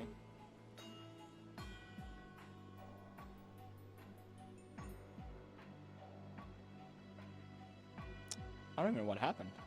The original line of thinking was that Pokemon were all descendants of Mew, so had basically the same genome, just different expressions of those genes. At least within the Pokemon manga. I assume you don't mean literally every Pokemon. But at least within the Pokemon manga, we can confirm that Hoopa is not a descendant of Mew, at least. As far as, like, mythicals or legendaries go, beyond, like, the Arceus and the Myth Trio and the Lake Guardians. Blah, blah, blah, blah, blah, blah, blah. Blah, blah, blah. Or the Lake Gods, as their direct translation is. Because found that out in the last year. The nose. Everything goes back to One Piece. We love your rambling. Like, thank you. Hey, Memento, how you doing? Thought they were Easter Island heads. I originally thought so, too. They might still have some inspiration from it. There's, the one thing a lot of people get caught up in is, it has to be this one thing. No, a lot of inspirations come together as a potential for, like, what created Pokemon, right? There's a lot of inspirations. It's almost never just one thing. There might be a leading inspiration, but there's also small bits and bobbles that go into it. It's just design, behavior, personality. I don't know why I say personality, behavior, but you know, whatever. Like how a person starts as a single cell and every cell in your body has that cell's genome, okay, but then uses it differently to create the 200 plus cell types inside of us. Gotcha. Okay. I haven't watched or read One Piece. My friends love it so much. I know a lot of what happens from hyperfixation osmosis. Mew and Biggins got me. They wanted me to watch it, but I don't watch things because I just don't have time. So I listen to stuff, and then right before bed, I'll read. And I'll binge read. So, like, I read, like, 20 chapters in the morning. Took, like, 30 minutes, maybe. I don't know. Maybe it was just 15 chapters. I don't remember.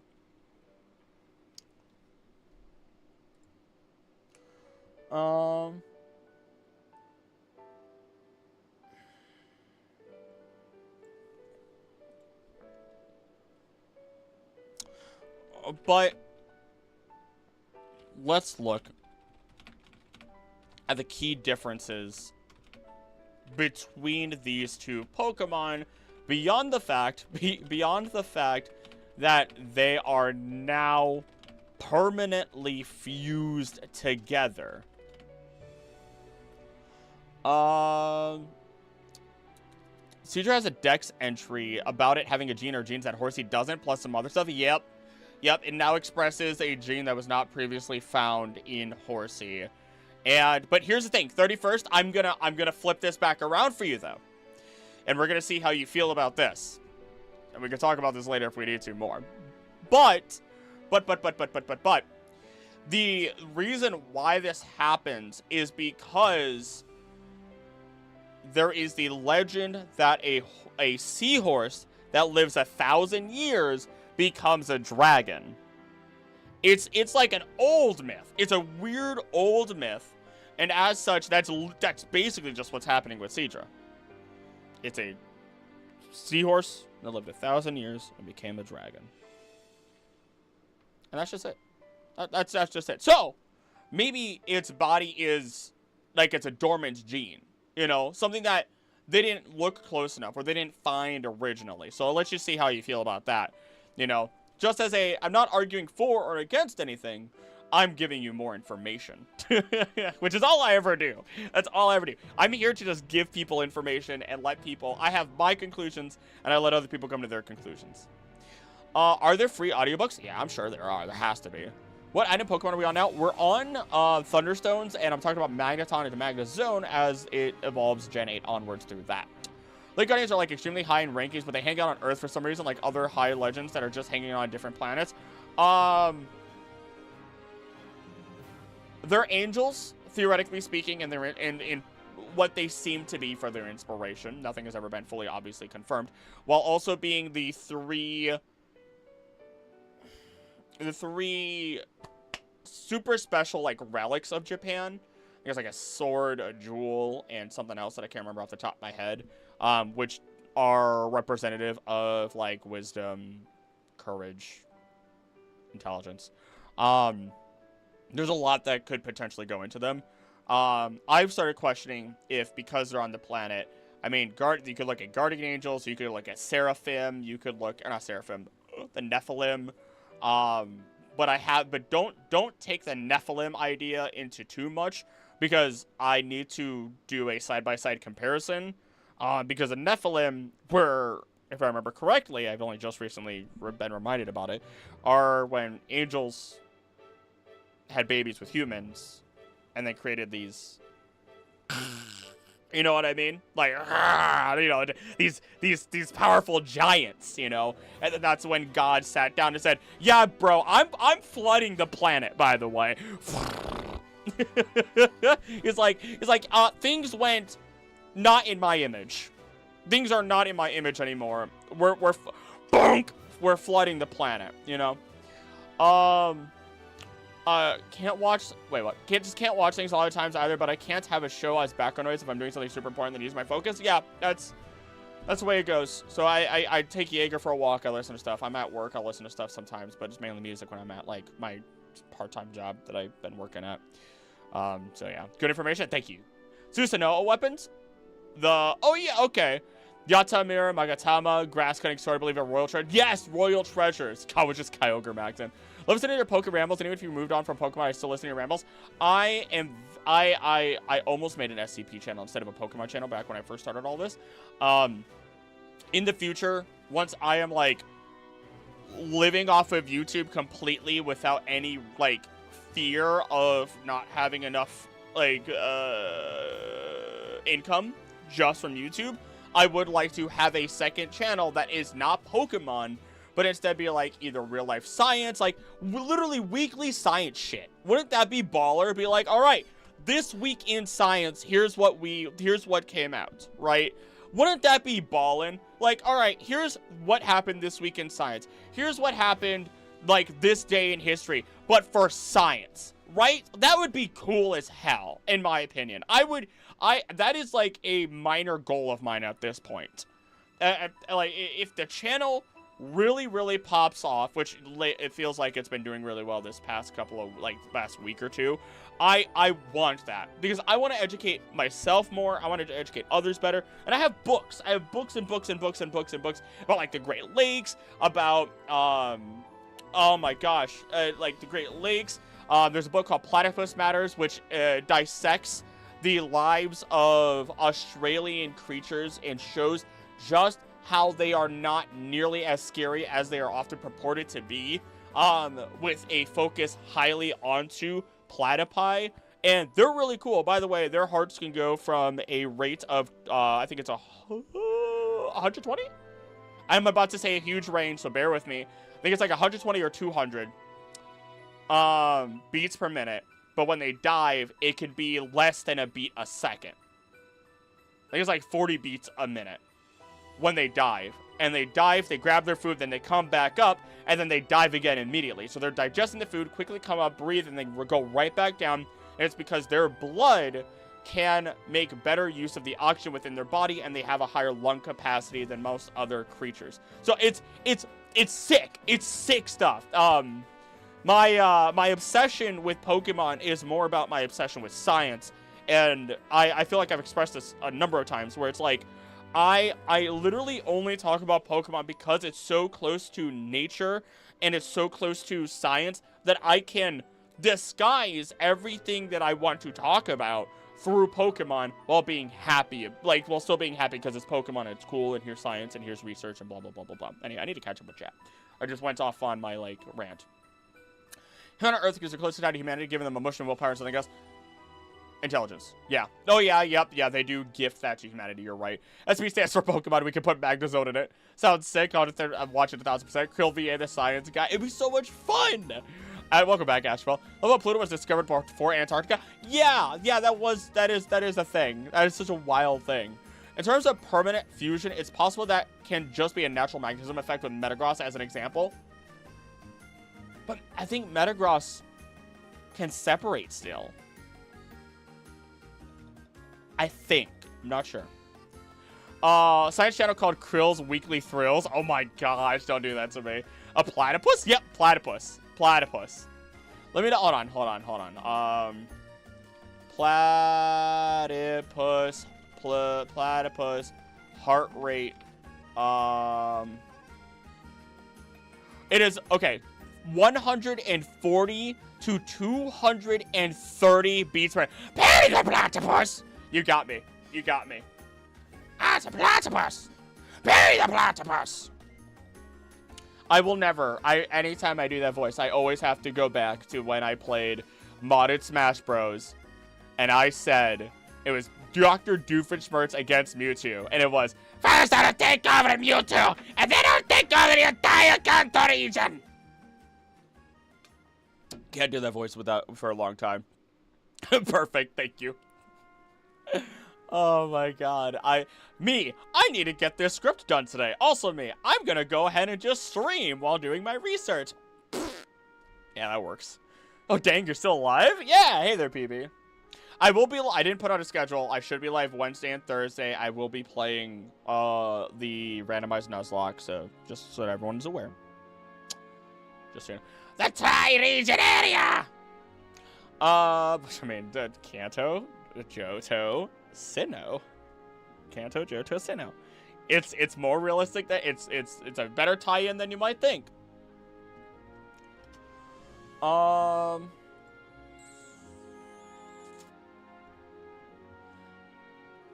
the off-topic Grantinator! You can't do this to me. I can't resist. You can't do this to me. A little bit of talent. What in the, I don't know. That my brain. Magnezone.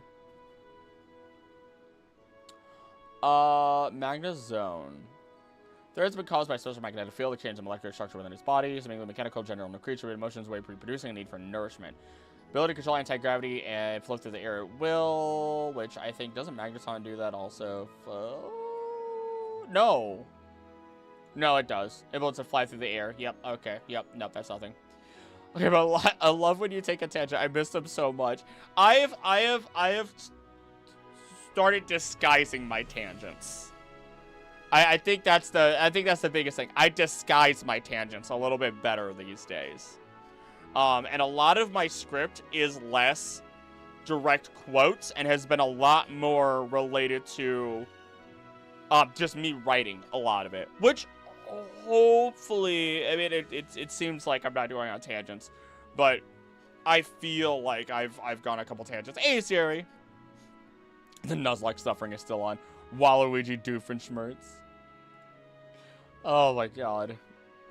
I can hear it in my head, but I know if I try, I'll make a fool of myself.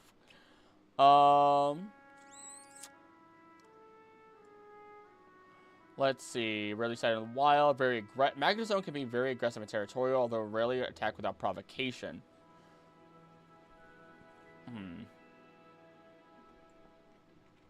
This is different from Magneton, I believe.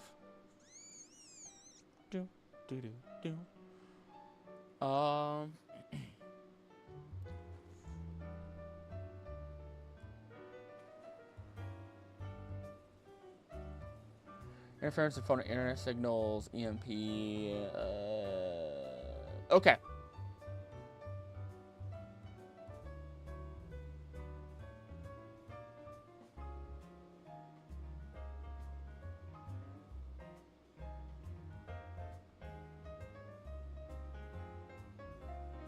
Okay.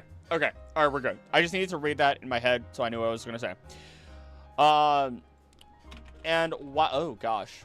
And while magneton does not state a behavior, it is safe to assume that it would have the same, it would have a behavior similar to that of Magnemite, who is known to be, who is stated to be a Pokemon that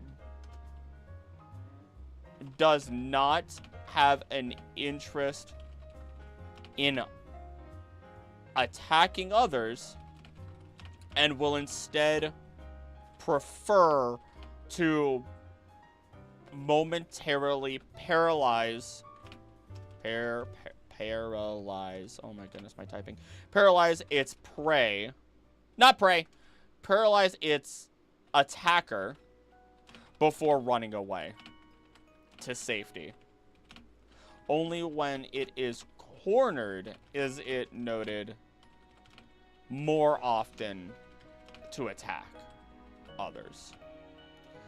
Assailants. Yeah, actually, you know what? Assailants. You know what? You're right. Imagine Doof doing Waluigi's celebration from Mario Strikers. Writing mood, so I thought I'd drop by while doing just that. Be my white noise affectionately. Oh. I am happy to be your white noise and everyone else's for that matter. Let's see here. And when it's cornered, blah, blah, blah, blah, blah, blah, blah, blah, blah. Is that why their level up move sets are kind of bad at lower levels? Maybe. I've never looked at their level up sets. I've never had to. But that might be it. You know. That's, that, it does straight up say in Magnemite's information. I only know it without having to look it up because I've read it enough times.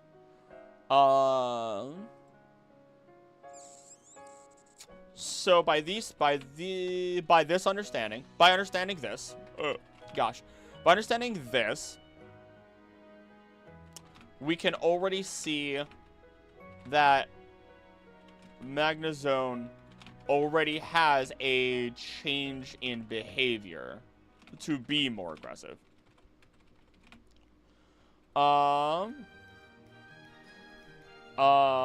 You're my favorite white noise, only second to lo-fi compilations.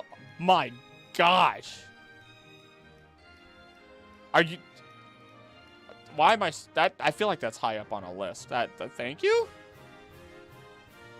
That is such a... Like...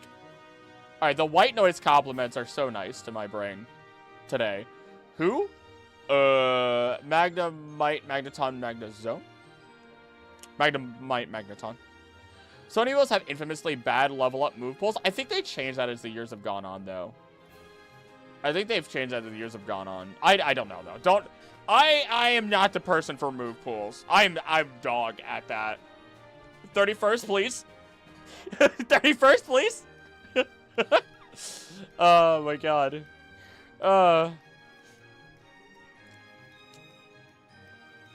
Prefer acrylic white noise to lo-fi. I need the talking noise more than the music noise. Talking noise. I am talking.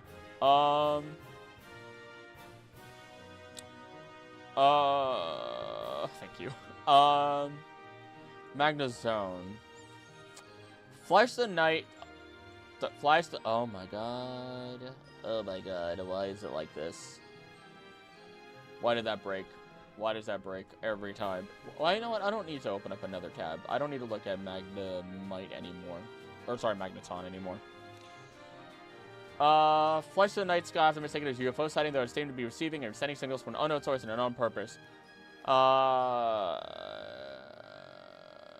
Interesting. Very interesting. To add to this, we have more info that is neither a positive or a negative, at least for now. And then that's when I talk about the UFO sightings and everything like that. Who is where from, you know? Say full sentence. Me no. Maybe me just use small sentence words. You put filler word because brain stopped working. Some people believe that magnetizone came from outer space and is being controlled by unknown beings.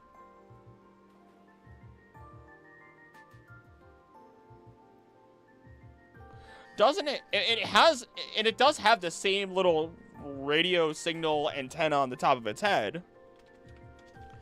It does have the same radio antenna on top of its head, which is... Oh, wait, hold on. It does have the same radio antenna on top of its head as we see on Dusk Noir. So who knows? Maybe they are receiving the same orders.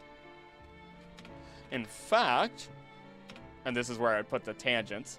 Probably the same way he'll fall asleep to Astral Spiff's videos. Oh my goodness, I haven't heard that name in a while. Side tangents over Load-Fi. Could the change in aggression be due to added need to protect territory due to Voltorb, Electrode, Elekid, Joltix fighting for resources? I don't think so. Where are they found? I don't know. I just had a friend put the data onto algorithm. just sorry, I should have. Or just done the where is it? Where is it? Where's the oh my god, where'd it go? There it is. There it is. Just to hit the to be fair, that could be right because humanity doesn't know that aliens exist. When I'm watching a stream, I prefer paying attention even in the rare cases where I'm lurking. What are the people on Earth who doesn't like putting stuff on in the background? I'm a big background person. But interesting though. Could magnetizone be some kind of electric psychopump? That's the question. That is the question. That is the question at hand. My gosh. It uses a radar to monitor its territory. Intruders are quickly disposed of with a hyper beam.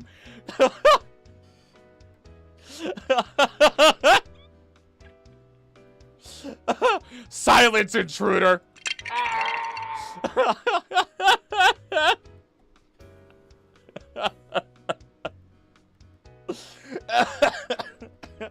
God. Just a magnetizone slamming onto somebody. Oh my god. Ducks? Ducks. Hey there, Sloth. How you doing? Oh my goodness. Oh my god. Stupidity. Magnetizone says GTFO. Interesting. In the Ultra Moon, it says there are still people who believe that this Pokemon came from outer space and emanates a powerful magnetic field. Perfect white noise. Yeah, let me just hit you with the no, don't hit that one. Don't hit that one, Krillic. Don't hit that one. Oh my goodness. Whenever I see ducks, I can only think of Ducky Momo from Phineas and Ferb. Oh my gosh, that's an oldie.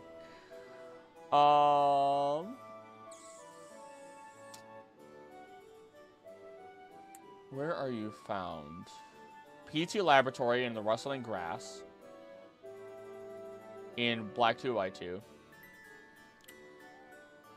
A number of areas in the expansion pass of Galar.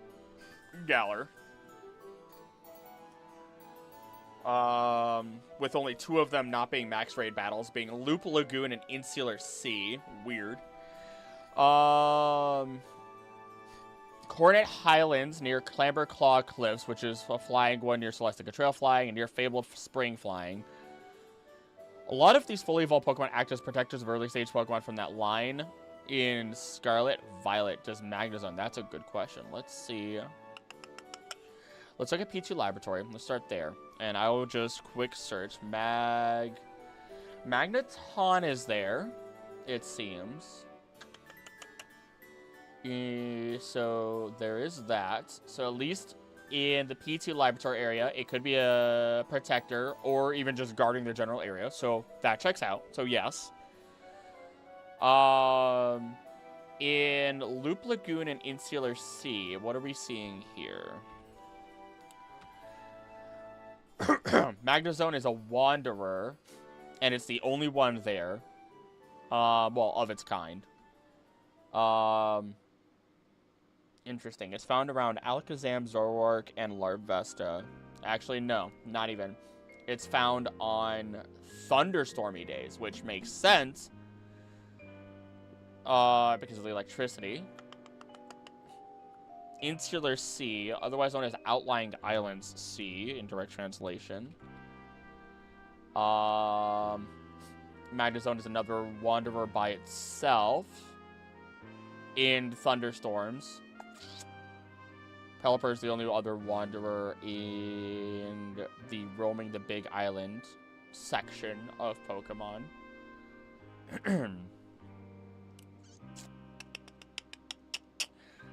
What about Clamberclaw Cliffs and Celestica Trail and Fabled Spring? Does not. It's flying high above. It's Magna. It's flying high above. And Magna. It is flying high above. So no. Only in Pokemon Black 2, White 2 is it seemingly protecting an area and a Pokemon. And it would make sense because it seems, I mean, it's a laboratory. Very interesting. When did the weather mechanics get added? Galar made things hyper complicated by having weather and appearances. But so did Pokemon Legends Arceus, dependent upon time of day and weather as well. But it's not necessarily, like, all Pokemon are like that. Like, some of them would just appear in all weather, all times of day, but then you'll get, like, Ghastly and Haunter, which only appear at night. But it seems like they'll appear at night in all weather. Yeah. I'm so glad to be done with storming in this power plant, Magnezone. So we have chosen death. Do I have to, where do I not have it? I always feel like I messed it up. Whatever, we'll just do this for Magnezone instead. There you go. When's the last time I played Galar? I remember in Legends, but Galar, yeah. Yeah, I'm afraid of Galar when I finally do the ecology of that. That's why I'm going to Snap first. And there might, yeah, since you guys are here, I get to tell you, there might be some special artwork that's being created that, might be sold as a little poster or something. So, you know, that's all I get to say. That's all I get to say for now! That's all I can say for now!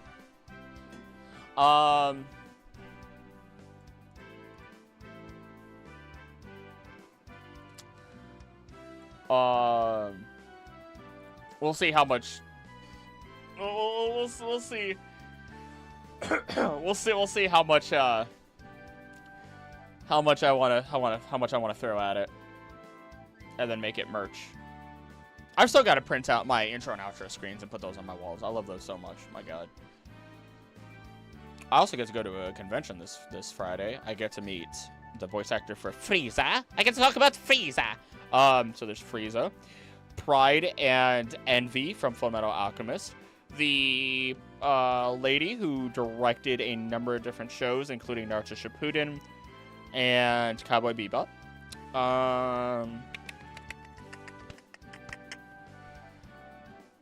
The voice actor for Acerola in the Pokemon Masters EX game, who is also one of these voice actors for the Pokemon Mew. And one other character I cannot think of off the top of my head. But it's a star cast, let me tell you. I'm lucking out. I'm lucking out real hard. If you could be any trainer type besides Professor, what would you be? I'd probably be a Pokemon. I'd be literally one of the Pokemon Rangers. I think so. When you think about it, Pride is just a Fullmetal Alchemist Mimikyu. It's a Ditto. It's a Ditto. It's a Ditto. Not a Mimikyu. It's a Ditto. Think about it. I mean, in personality, yes. I will agree with you, actually. Ranger and not Safari Zone? There's a Safari Zone trainer? Am I really just that out of it? I want to go. Take me. If anybody else was going to where I was going, I'd happily meet up with anybody that was going. But I'll talk about it. It'll be fun. You'll see new artwork maybe behind me. I don't know. I really like that artwork, so I'll probably just share the artwork that I have and then, you know, put it somewhere in my office or elsewhere. Maybe they're receiving the same orders. In fact, oh, there it is. I'll catch up with chat after I type this out.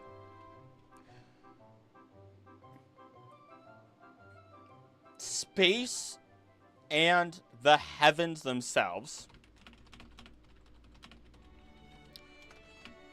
are often tied together or seen as the same thing in a number of different pieces of media.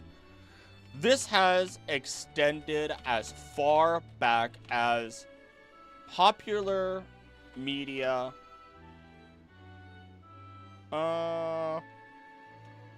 This has extended as far back as Dragon Ball Z in terms of popular media. As you can watch... okay, hold on. This is shown through Goku dying and visiting... It's not the Grand Kai. It's King Kai. My goodness. And visiting King Kai. But even after being revived, he is able to move through space and travel to King Kai's planet. Mind you,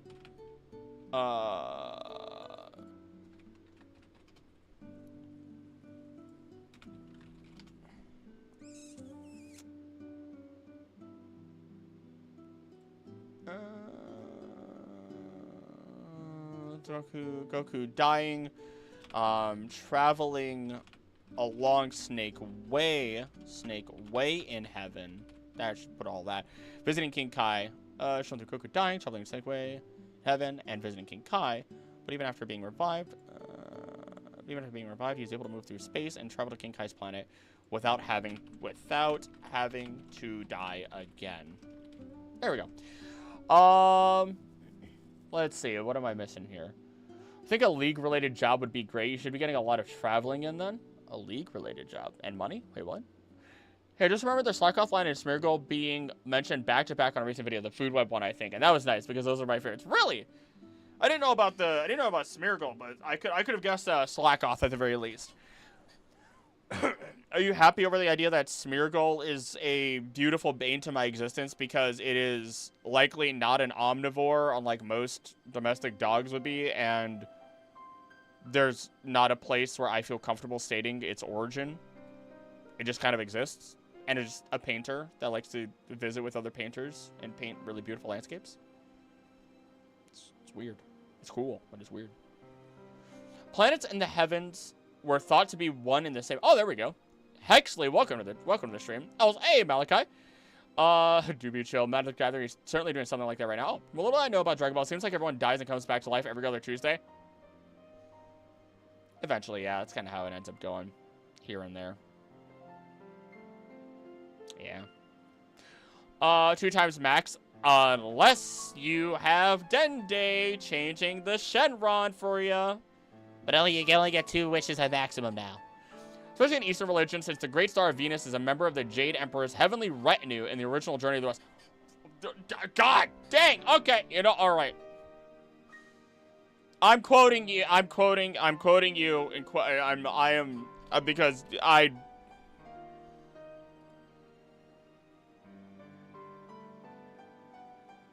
Really?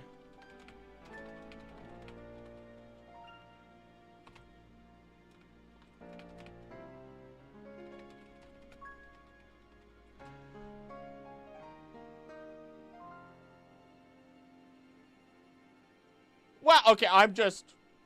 You know what? Wow, okay. We can double down on all of this as Dragon Ball was inspired by Journey to the West.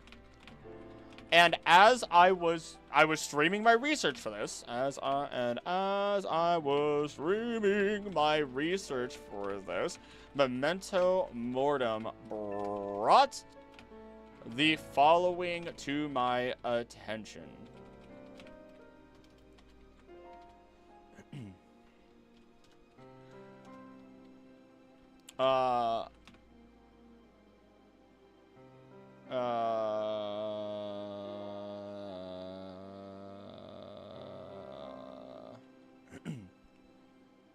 Blah, blah, blah, blah, blah, blah, da, da, da, da. And with Pokemon being Eastern in terms of its origin, we can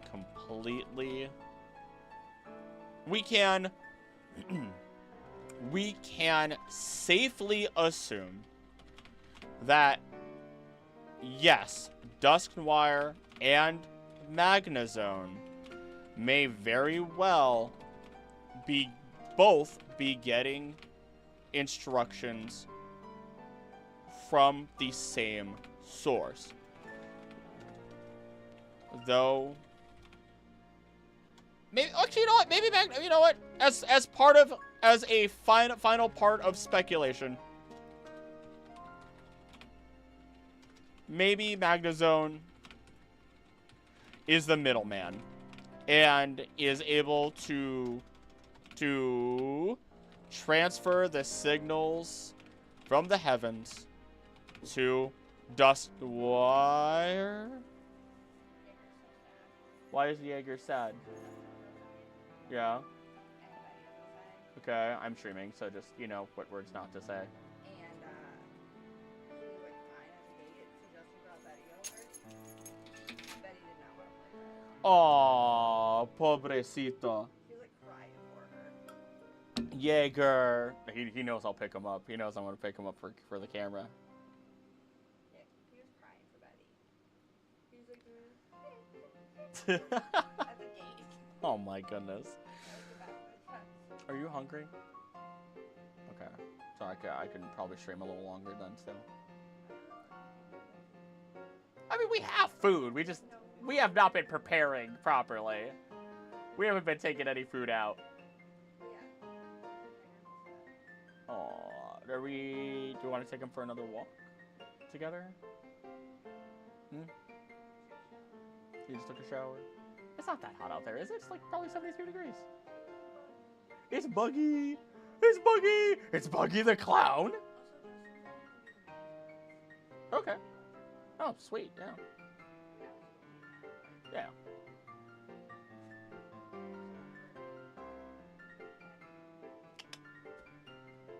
Okay. Yeah, probably. So wait. You want a gazebo? Why are you walking away when you say you want a gazebo?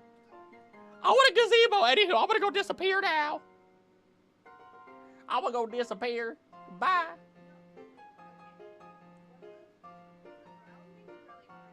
Hi, guys. Uh-huh. The brown things. I know what you mean. Yes. Oh. Yeah. Yeah.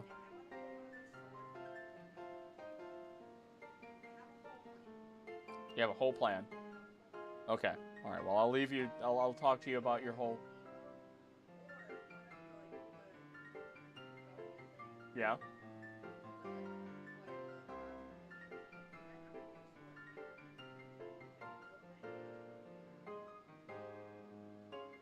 I have my work cut out for me.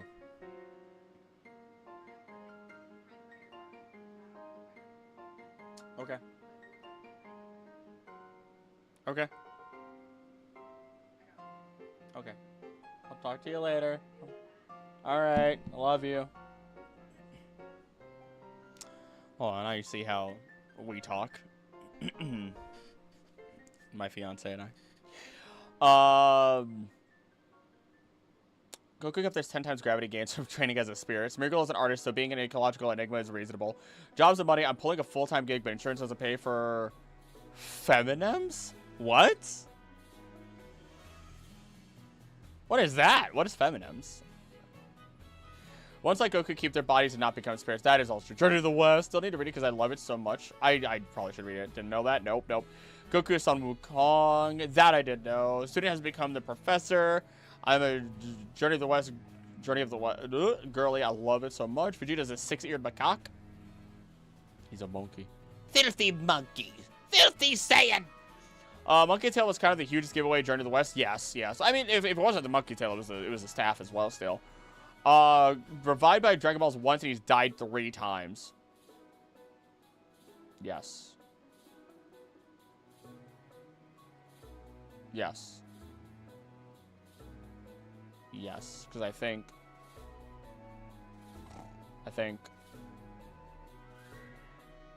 he died in Saiyan Saga. He dies in the Cell Saga as a sacrifice. They gift him a body back, or whatever the heck they want to do. Some weird thing goes on there. He dies... Actually, he dies more than that. He dies alternate universe with Goku Black. He dies at the end of GT in actually a kind of beautiful moment. Despite all that GT is. And I think that's it. Maybe. Still catching up with chat here.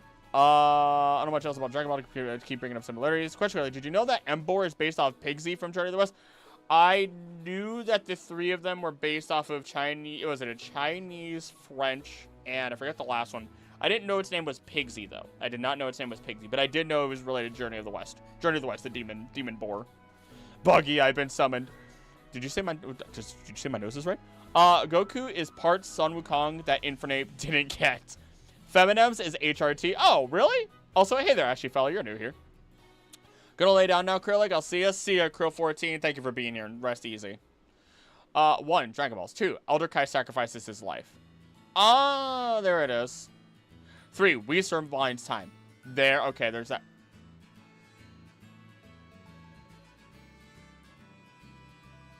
I thought Vegeta died. Unless we're not talking about Revival F. I don't know. Study that took place in the University of Michigan that a gamma surge is recorded right before a brain death, so maybe Magazone transfers feeds off of some of that energy from souls. I hope not, man.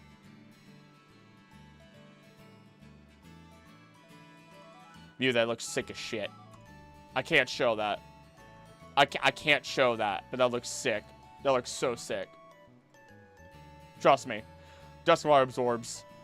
Hit also kills Goku and everybody gets better. I got better. I thought you died. I got better.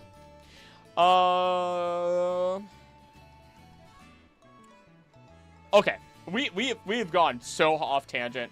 If I wanted to get a script done today, this was not the right way to get a script done. But it's okay because I've been talking with y'all and this has been nice and I'm happy because I missed my streams. Not last week, but the previous week, and gosh, I needed it. Hi, Kelly, I love your videos. As someone with a special interest in Pokemon and fascination with ecology make me so happy. Yeah, let's go. I talked about it earlier, and I think it's definitely going to be a goal that I want to present in future videos, which is that I want to eventually, when this channel grows enough, I want to have a secondary channel that is all about science. That is literally all about science. Stuff like This Day in History and This Week in Science type of stuff. You know what I mean? Like, here's the random thing that I decided to deep dive into regarding science because I had to look it up for Pokemon, but I can't talk about it all in Pokemon, so here it is in this video type stuff, you know? Like, that's my new long-term goal. That's my new long-term goal. Ow. Goku revives Goku when Hit kills him. Oh my gosh. Distraction successful. For real, though. For real, though. Science. Gotta... Love that goal. Thank you. I feel like it'd be good. I feel like it'd be good. Because everything I do Pokemon is just disguised science is all that it is. You know what I mean? Also, Malachi, only because I, like, quickly glossed over, but you know what? Good on you. You know, hopefully things work out in that case. Hopefully things work out in your favor.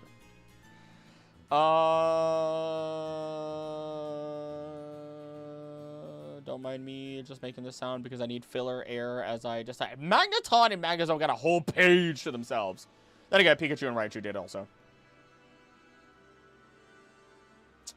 Excuse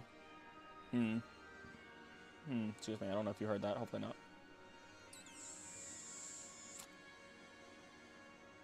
So it's a toss-up. Okay. It's kind of a toss-up whether or not this harms our Pokemon here.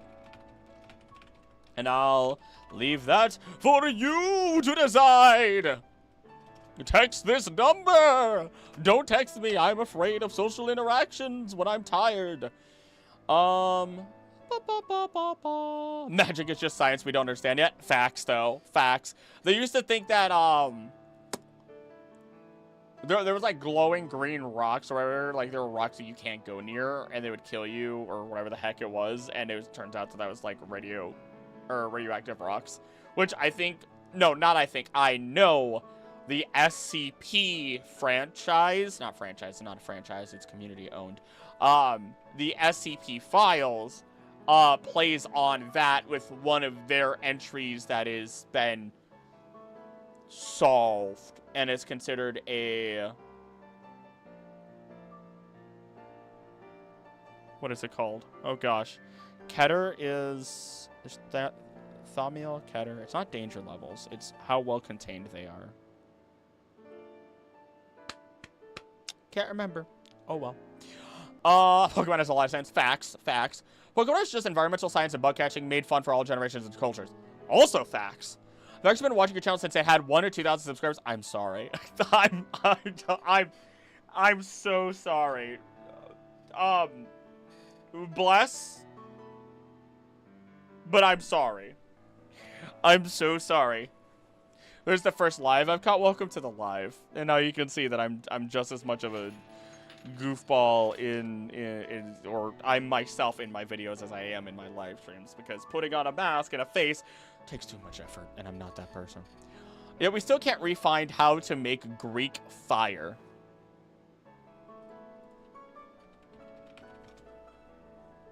Highly flammable liquid weapon used by the Byzantine Empire starting in 7th century. What?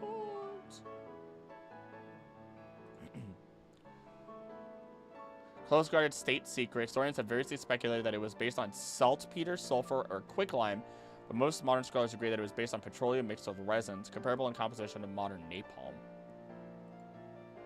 But can I get more than a Wikipedia article on that? Greek fire, Royal Museums, Greenwich. Allow cookies, it's fine. I'll take it from a Royal Museum. Exact composition is still a mystery. Naphtha or petroleum is thought to have been the principal ingredient, probably with sulfur or pitch and other materials added. It's not clear how it was ignited, but quicklime was probably used, mixed with the main ingredients at the last moment. Once lit, the substance was very difficult to extinguish, needing sand or vinegar to do so. The mixture was packed into siphons, which were mounted in the bows of galleys. Oh my god! See, this is what I mean! I would love to have a second channel to just go into, like, the history or science and everything else. To be like, oh, here's this mysterious fire that the Greeks had that, guess what? We don't know exactly what it was, but we know there are accounts of it that have, like, this is what it looked like, this is how it functioned, it was called liquid fire, and yet we can't recreate it. We're in the modern age of high technology. We can fight cancers. We can clone pigs and all this other stuff. You know what we can't do? Create a fire that people from the 7th century, from the 7th century created. That's sick. That's dope. More people need to know about that. I didn't know about it. I'm not everybody. I know very little, actually. We tried igniting Gyros. Thaumiel, Keter, Apollyon, and Euclid. I think it was Euclid. I think it's Euclid is the one where it's like, oh yeah, we can contain it fairly easily. Napalm before Napalm. Those are all SCP classes. And it burned green and floated on water. What? That's sick. That's actually so dope. Fun fact, the Romans had steam engines. They just didn't do anything with them. And there we go. That's what Wildfire is based on in... I have no idea what that's supposed to be an anagram of, but somebody understood. Memento understood. Things just get lost to time way too often. Yeah. This is the perfect time for me to say my one fun fact that I love to say regarding time is that a lot of sea monsters were likely just whale penises. Fun thing. A lot of the sea serpents that they described, the way that they were shaped, and moved, and colored, they were likely just whale penises. So every single one of those paintings with sea serpents or sea monsters. Schlongs. A Song of Ice and Fire. Oh, okay, Game of Thrones. I have only watched a chunk of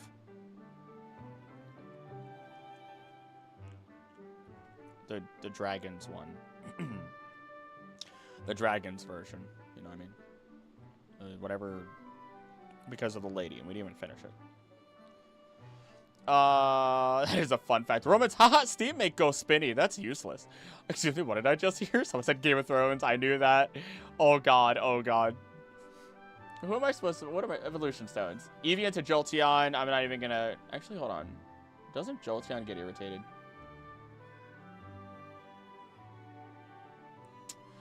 However, its high-strung nature and tendency toward mood swings can make it difficult to train. Interesting.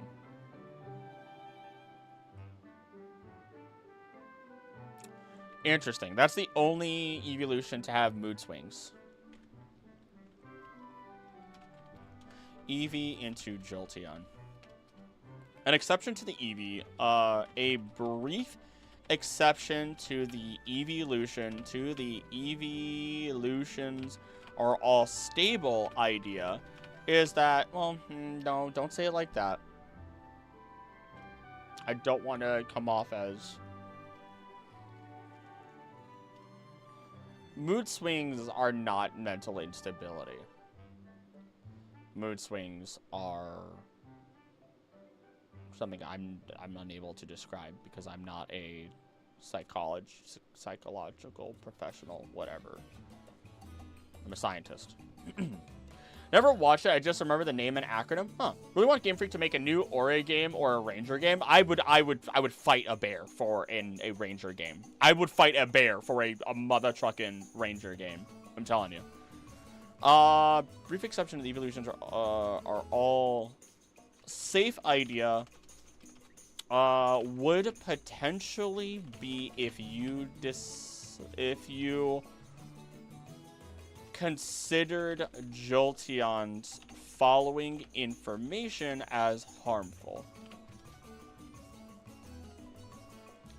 Does Electric still make... Whoa, what? More moody? Because it... Okay, wait, hold on. Oh!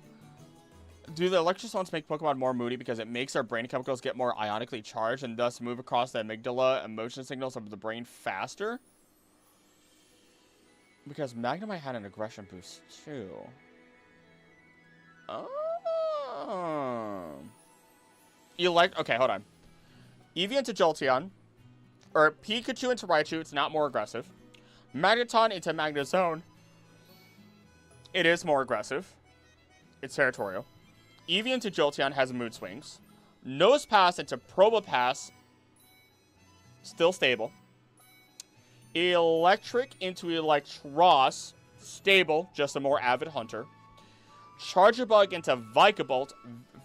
Very aggressive, likely because of predation. Tadbulb into Bellybolt. Lazy as all get out.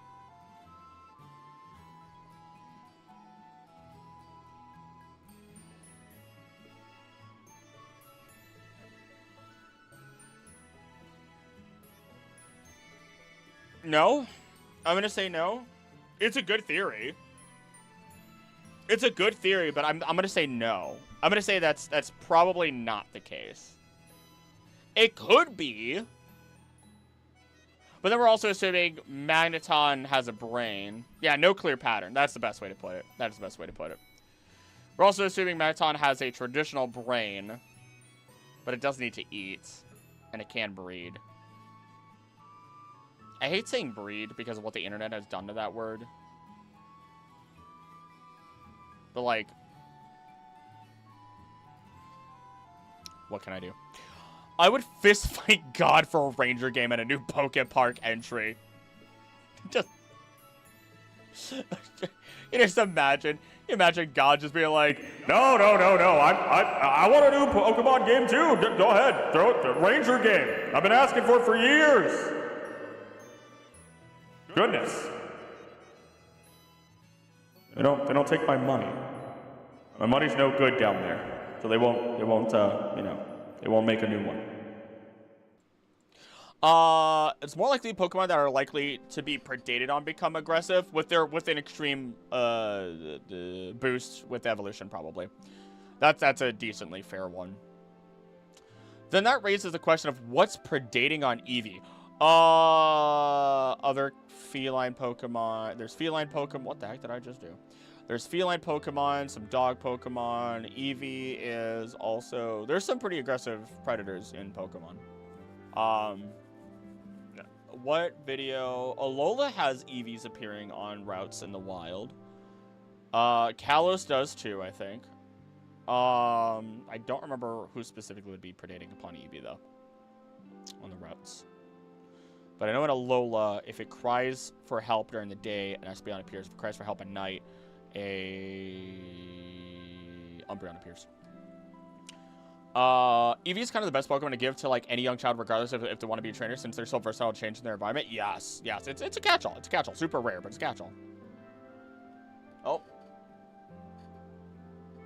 What is that? Is that my neighbor? And I cannot tell who is in my backyard. I think... Yeah, okay. My neighbor just dyed her hair. Okay. And I see the love of my life next to her. So I was very confused because her hair was not that color like a couple days ago. That threw me off. Sorry. Hyper distracted. God wants a better Pokemon game with top tier graphics. Feline, dogs, any big bird. Theoretically speaking, a lot of them. It's me. My name is God. Oh, fair. Forgot about those. Yeah. Effects of bioelectricity on the neural network aren't very well researched, especially in the Pokemon world where biology is heightened. God, money. Think dragons will eat anything. Dratini is a Detrivore.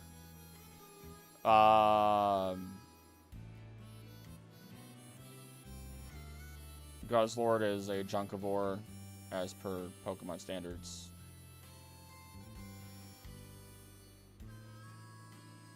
A lot of dragons are omnivores. Druddigon does get energy from the sun, but that's likely because it's more reptilian. So it's cold-blooded, I believe.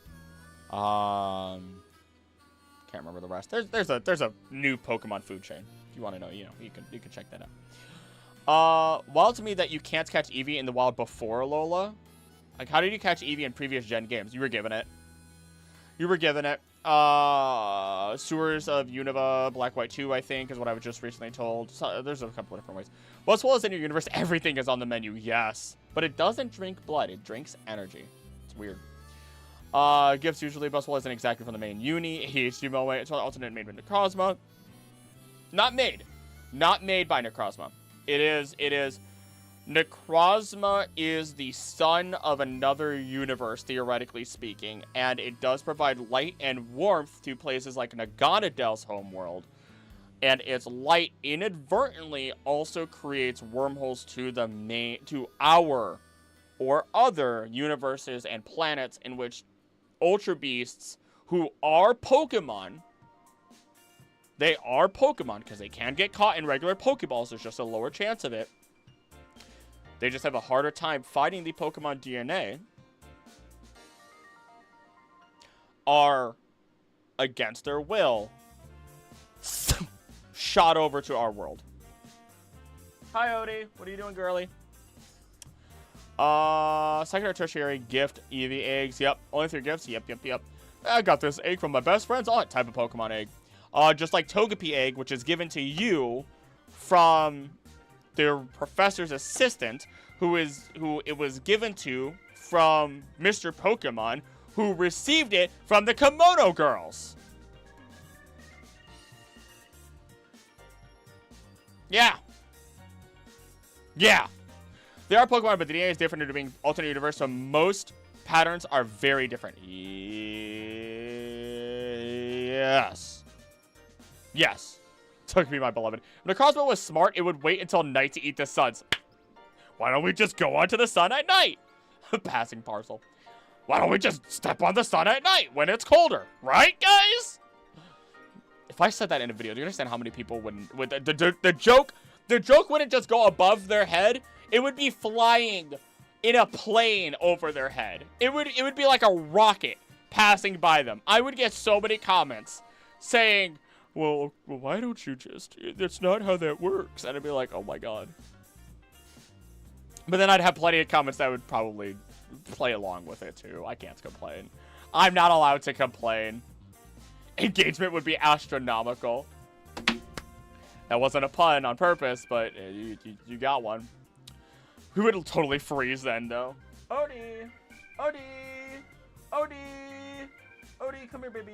You want to say hi? Come here.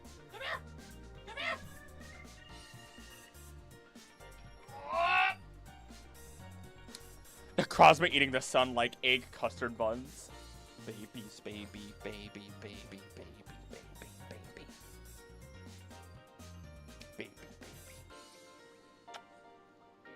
You want to say something on the microphone? No? Okay. Potato. She sits with me.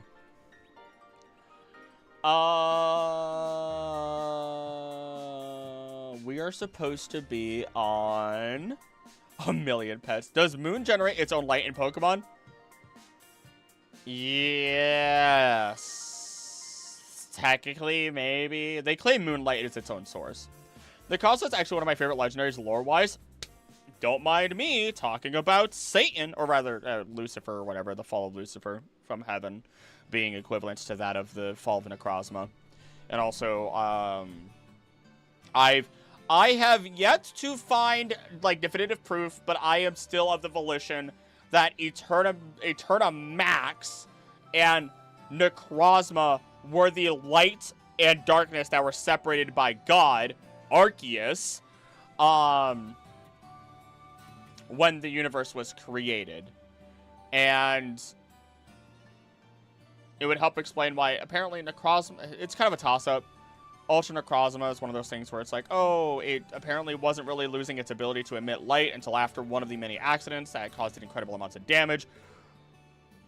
Or at least it's insinuated that that is the case, according to people. But I strongly do believe that it was something that could run out of energy before then.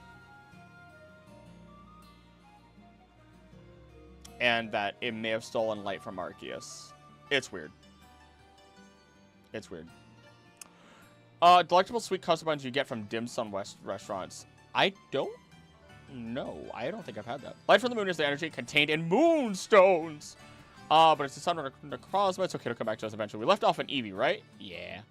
So far off from topic. Oh, that's why it's happening. Yeah, that's okay. Eevee into Jolteon, which is pretty simple. Take that as you will for the mood swings.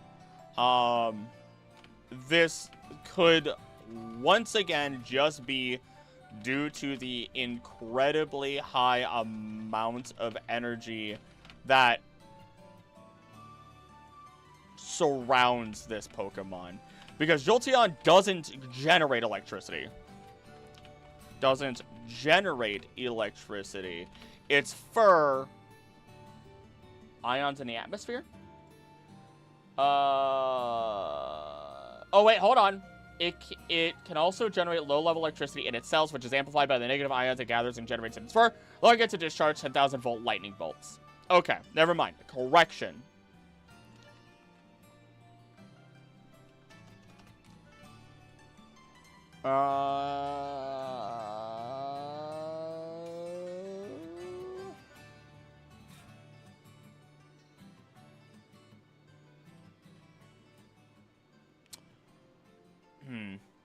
You know what? You know what?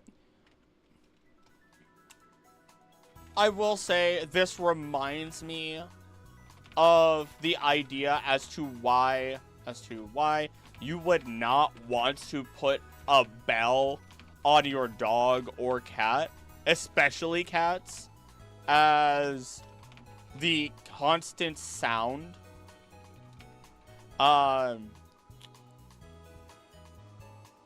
from it ringing can cause them to feel incredibly stressed. Now, instead of hearing a bell, imagine you are constantly hearing the crackling of lightning energy because your fur is just gathering negative ions. You are a walking static shock at all times, minimum. Anywho, what do we got here? What do I Could it be possible that Necrozma Eternatus are born of an alt-universe Arceus-like legendary? Could be. One of the many thousand arms of Arceus, we know that the Arceus we know is one of the many thousand arms. Who's to say the other 999 arms are actually the Arceus we know, and they aren't the other many universes types of Arceus? Who's to say they aren't the other gods of universes? Who's to say Zygarde isn't one of the arms? That'd be a bit of a stretch, but it's a fun little idea. So yeah, theoretically, who knows? It's possible. Necrozma is light, Eternatus is void. I love Pokemon cosmology. It's so cool.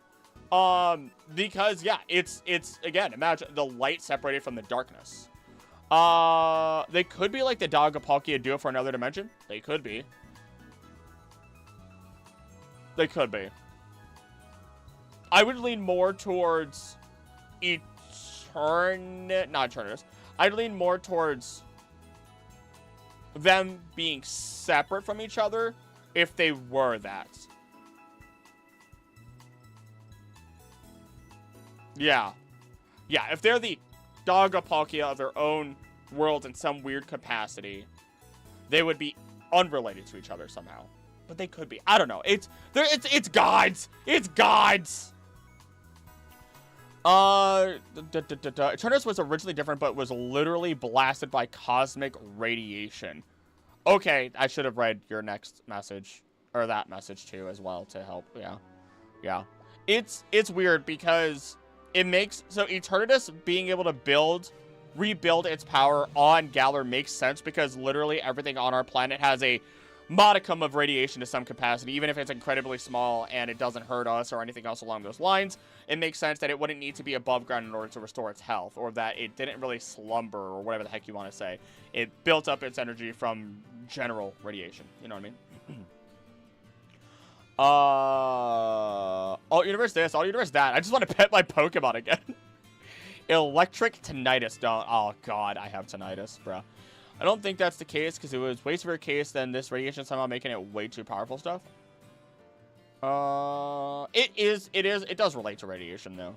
However we want to see it. I usually relate it back to radiation, the void. Theoretically speaking, if you really want to go into the idea of radiation, solar radiation, when you're in space, nothing protects you. Done. Another possibility. Hey, Krill, I'm back. Was watching a Deltron stream for a bit. Ooh. I've not looked into anything beyond Chapter 1. I've seen a couple spoilers, but I've been fairly spoiler-free, ultimately. That would be annoying. I'd prefer to have a Bellamy, though. I'd love to go ding-ding when I walk.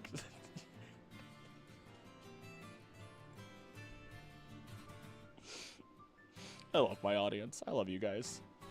It just gets me. It just gets me. Y'all get me. Nose pass to Probopass, honestly, it's not that big of a deal. I believe that it just becomes... Yeah, it destroys its prey. Okay, thanks, buddy. Thanks, buddy. Don't really want to talk about it. Electric into Electros. Also, I'm pretty sure it doesn't become more aggressive. Yeah, it just becomes more powerful. Nose pass, electric. No, both nose pass, electric. I'm gonna call the category Vikavolt. Charge a bug, and Vikavolt.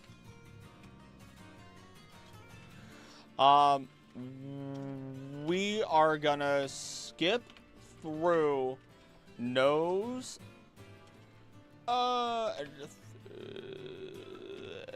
Nose pass and electric's evolutions because they, as Pokemon, oh goodness, Jaeger and Betty are engaged.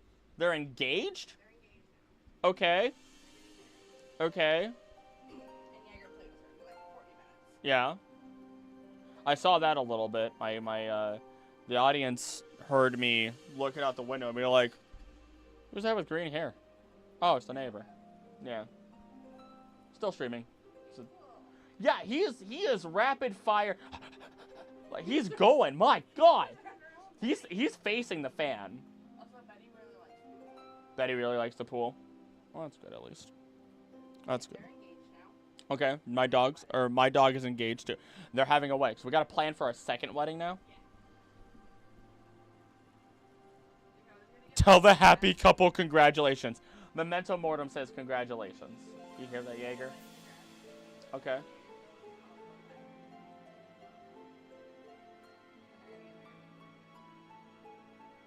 I hope they don't plan on having children. Jaeger doesn't have balls. His schlong would explode that small dog. Just like a balloon. Gone. It's a tiny, it's like, she's like maybe the twice size of Odie at largest. If I, not, God. They're in love and gonna get married. I'm sorry. I'm just imagining them being knotted together and Jaeger's just dragging her across the ground because he's a goof. Because she'd just be hanging, dunk, dunk, dunk, just like bopping her head on rocks or something. That's all I'm imagining now. That they're in love and they're gonna get married. Okay, understood. How old is Betty? Okay, all right, fair enough. Okay, that's fair. Okay, all right. He's a little bit older than her. Oh, apparently we're doing arranged marriages up in this. We're doing arranged marriages. It's good for the family. Our business will increase tenfold. I mean, Justin doesn't like you. You gotta marry into this family. Do we have to give a dowry? Okay, the pool is fine apparently. A bunch of congratulations from internet strangers. The missus is here. Yes, the lady is in the room. She is in the room. I don't know if you have heard her this whole time. Hamster banana meme. My God. I did not get nearly as much done as I should have. Holy crap. I don't think I'm recording this video tomorrow. I don't know if I'm finishing this video for this weekend, for that matter. Oh boy. How did that happen? I don't know if I'm even... I heard a laugh at Max. How many Pokemon am I supposed to get through at this point? I'm gonna have to work downstairs or something. What's your thoughts on this? Oh, on the Soothe Bell. Oh, goodness. Okay, hold on. on the Sooth Bell. Sooth Bell is really interesting. I think that's mainly supposed to be on the results or related to like the Christmas bells and chimes and stuff like that, which is related back to the idea of like those sounds being like calming or exciting for children and so on and so forth. You know what I mean? Because you look at a lot of baby Pokemon which are given the Soothe Bell, and what do you think of when you're a child? You think of Santa, you think of Christmas, you think of like, you know, maybe you think of like the Polar Express nowadays, or like, oh, if you believe, then you'll hear the bell and you'll know Santa's real, oh boy, you know, stuff like that. You know what I mean? You know what I mean? Anyway, I should probably do this at the very least. Saffron Queen, welcoming Wonder! Thank you for supporting the channel. Just hopped in briefly before I clocked in for work. Love your content. Thank you. Have a good time at work. Drive safe on your way home at the end of your day. My goodness. Thank you. Thank you. It's fun yapping with you, though, no matter how productive. Yeah, that was the whole point of today. I said screw it. I said screw it. It'll be fine. The new videos have been doing great. I'm not concerned right now. You know what I mean? Each smooth bell comes from Kenpachi's hair. I imagine the Sooth Bell sounds like a gentle, soft chime type of lo-fi noise. I can hear that. I can hear this. When you said that, I can hear it. I can hear it. Okay. So, it is reaching end of day here. Usually, I only stream till about 5 p.m. CST. I should be streaming on Wednesday and Thursday from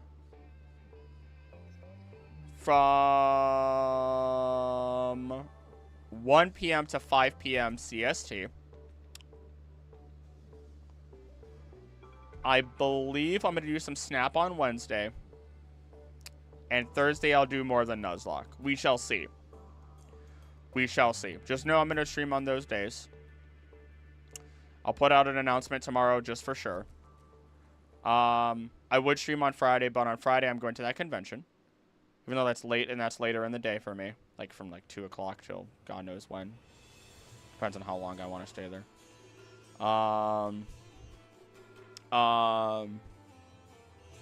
Yeah. I was thinking more like 16.1 to 16K when he came on stream. Dab. Snap. Mediation and Bowl Sound. Ooh, I can hear that too. Work from home, actually. I've spent a ton of them. Over the last few months binging your Pokemon College videos. I'm sorry. I always apologize to people like, I'm sorry you heard my voice that much. I'm sorry. But thank you for viewing the channel. Like, let me just, I'm scratching my beard on the microphone because apparently I was getting that close to it. Let me just cause sensory issues for everybody. I'm a demon. No, thank you. I appreciate that. Always showing up when you're ending. Fire content regardless. Thank you. Hey. So everybody, you know what? Lachingu, if you don't realize it. Yes. Never mind. Lachingu is the person who drew my profile, my acrylic profile. Okay? Okay, when I decided to change the channel to actually be acrylic a long time ago, it wasn't that. Lachingu was the one to do that. Lachingu was the one to do that. I'm sorry. I love seeing both Lachingu and Mew right by each other because Mew is my other artist who's drawn like the background that you see right now and the intro screen and the outro screen and all that good stuff, you know. Sorry. Now I'm gushing and happy. Anywho, I am gonna go. I think that's the plan for. I think that's gosh, so many ducks. I think that's our weekly pen. My hair is... There we go. That's better. Terrible. I think that's the plan. No matter what, I'll stream on Wednesday and Thursday. My goal is to get this video done for this weekend. So, members might not get this one super early, but I feel like a lot of the members don't really care. They're just like, yeah, I just want to support the channel. So, and every time I've asked, I'm like, oh, do you care about videos early? They go, I haven't watched the videos early. I'm like, oh, okay. All right, well, fine, fair enough, I guess. We'll get behind-the-scenes content out there. It'll be fine. It'll happen. Don't worry. But anywho, as always, thank you guys for being here. Do anything I want to do. Oh, my goodness. Yeah. Thank you guys for being here. Don't think I want to do. Don't think I want to do. Please be nice to each other. I love you, and I'll see you next time. Bye.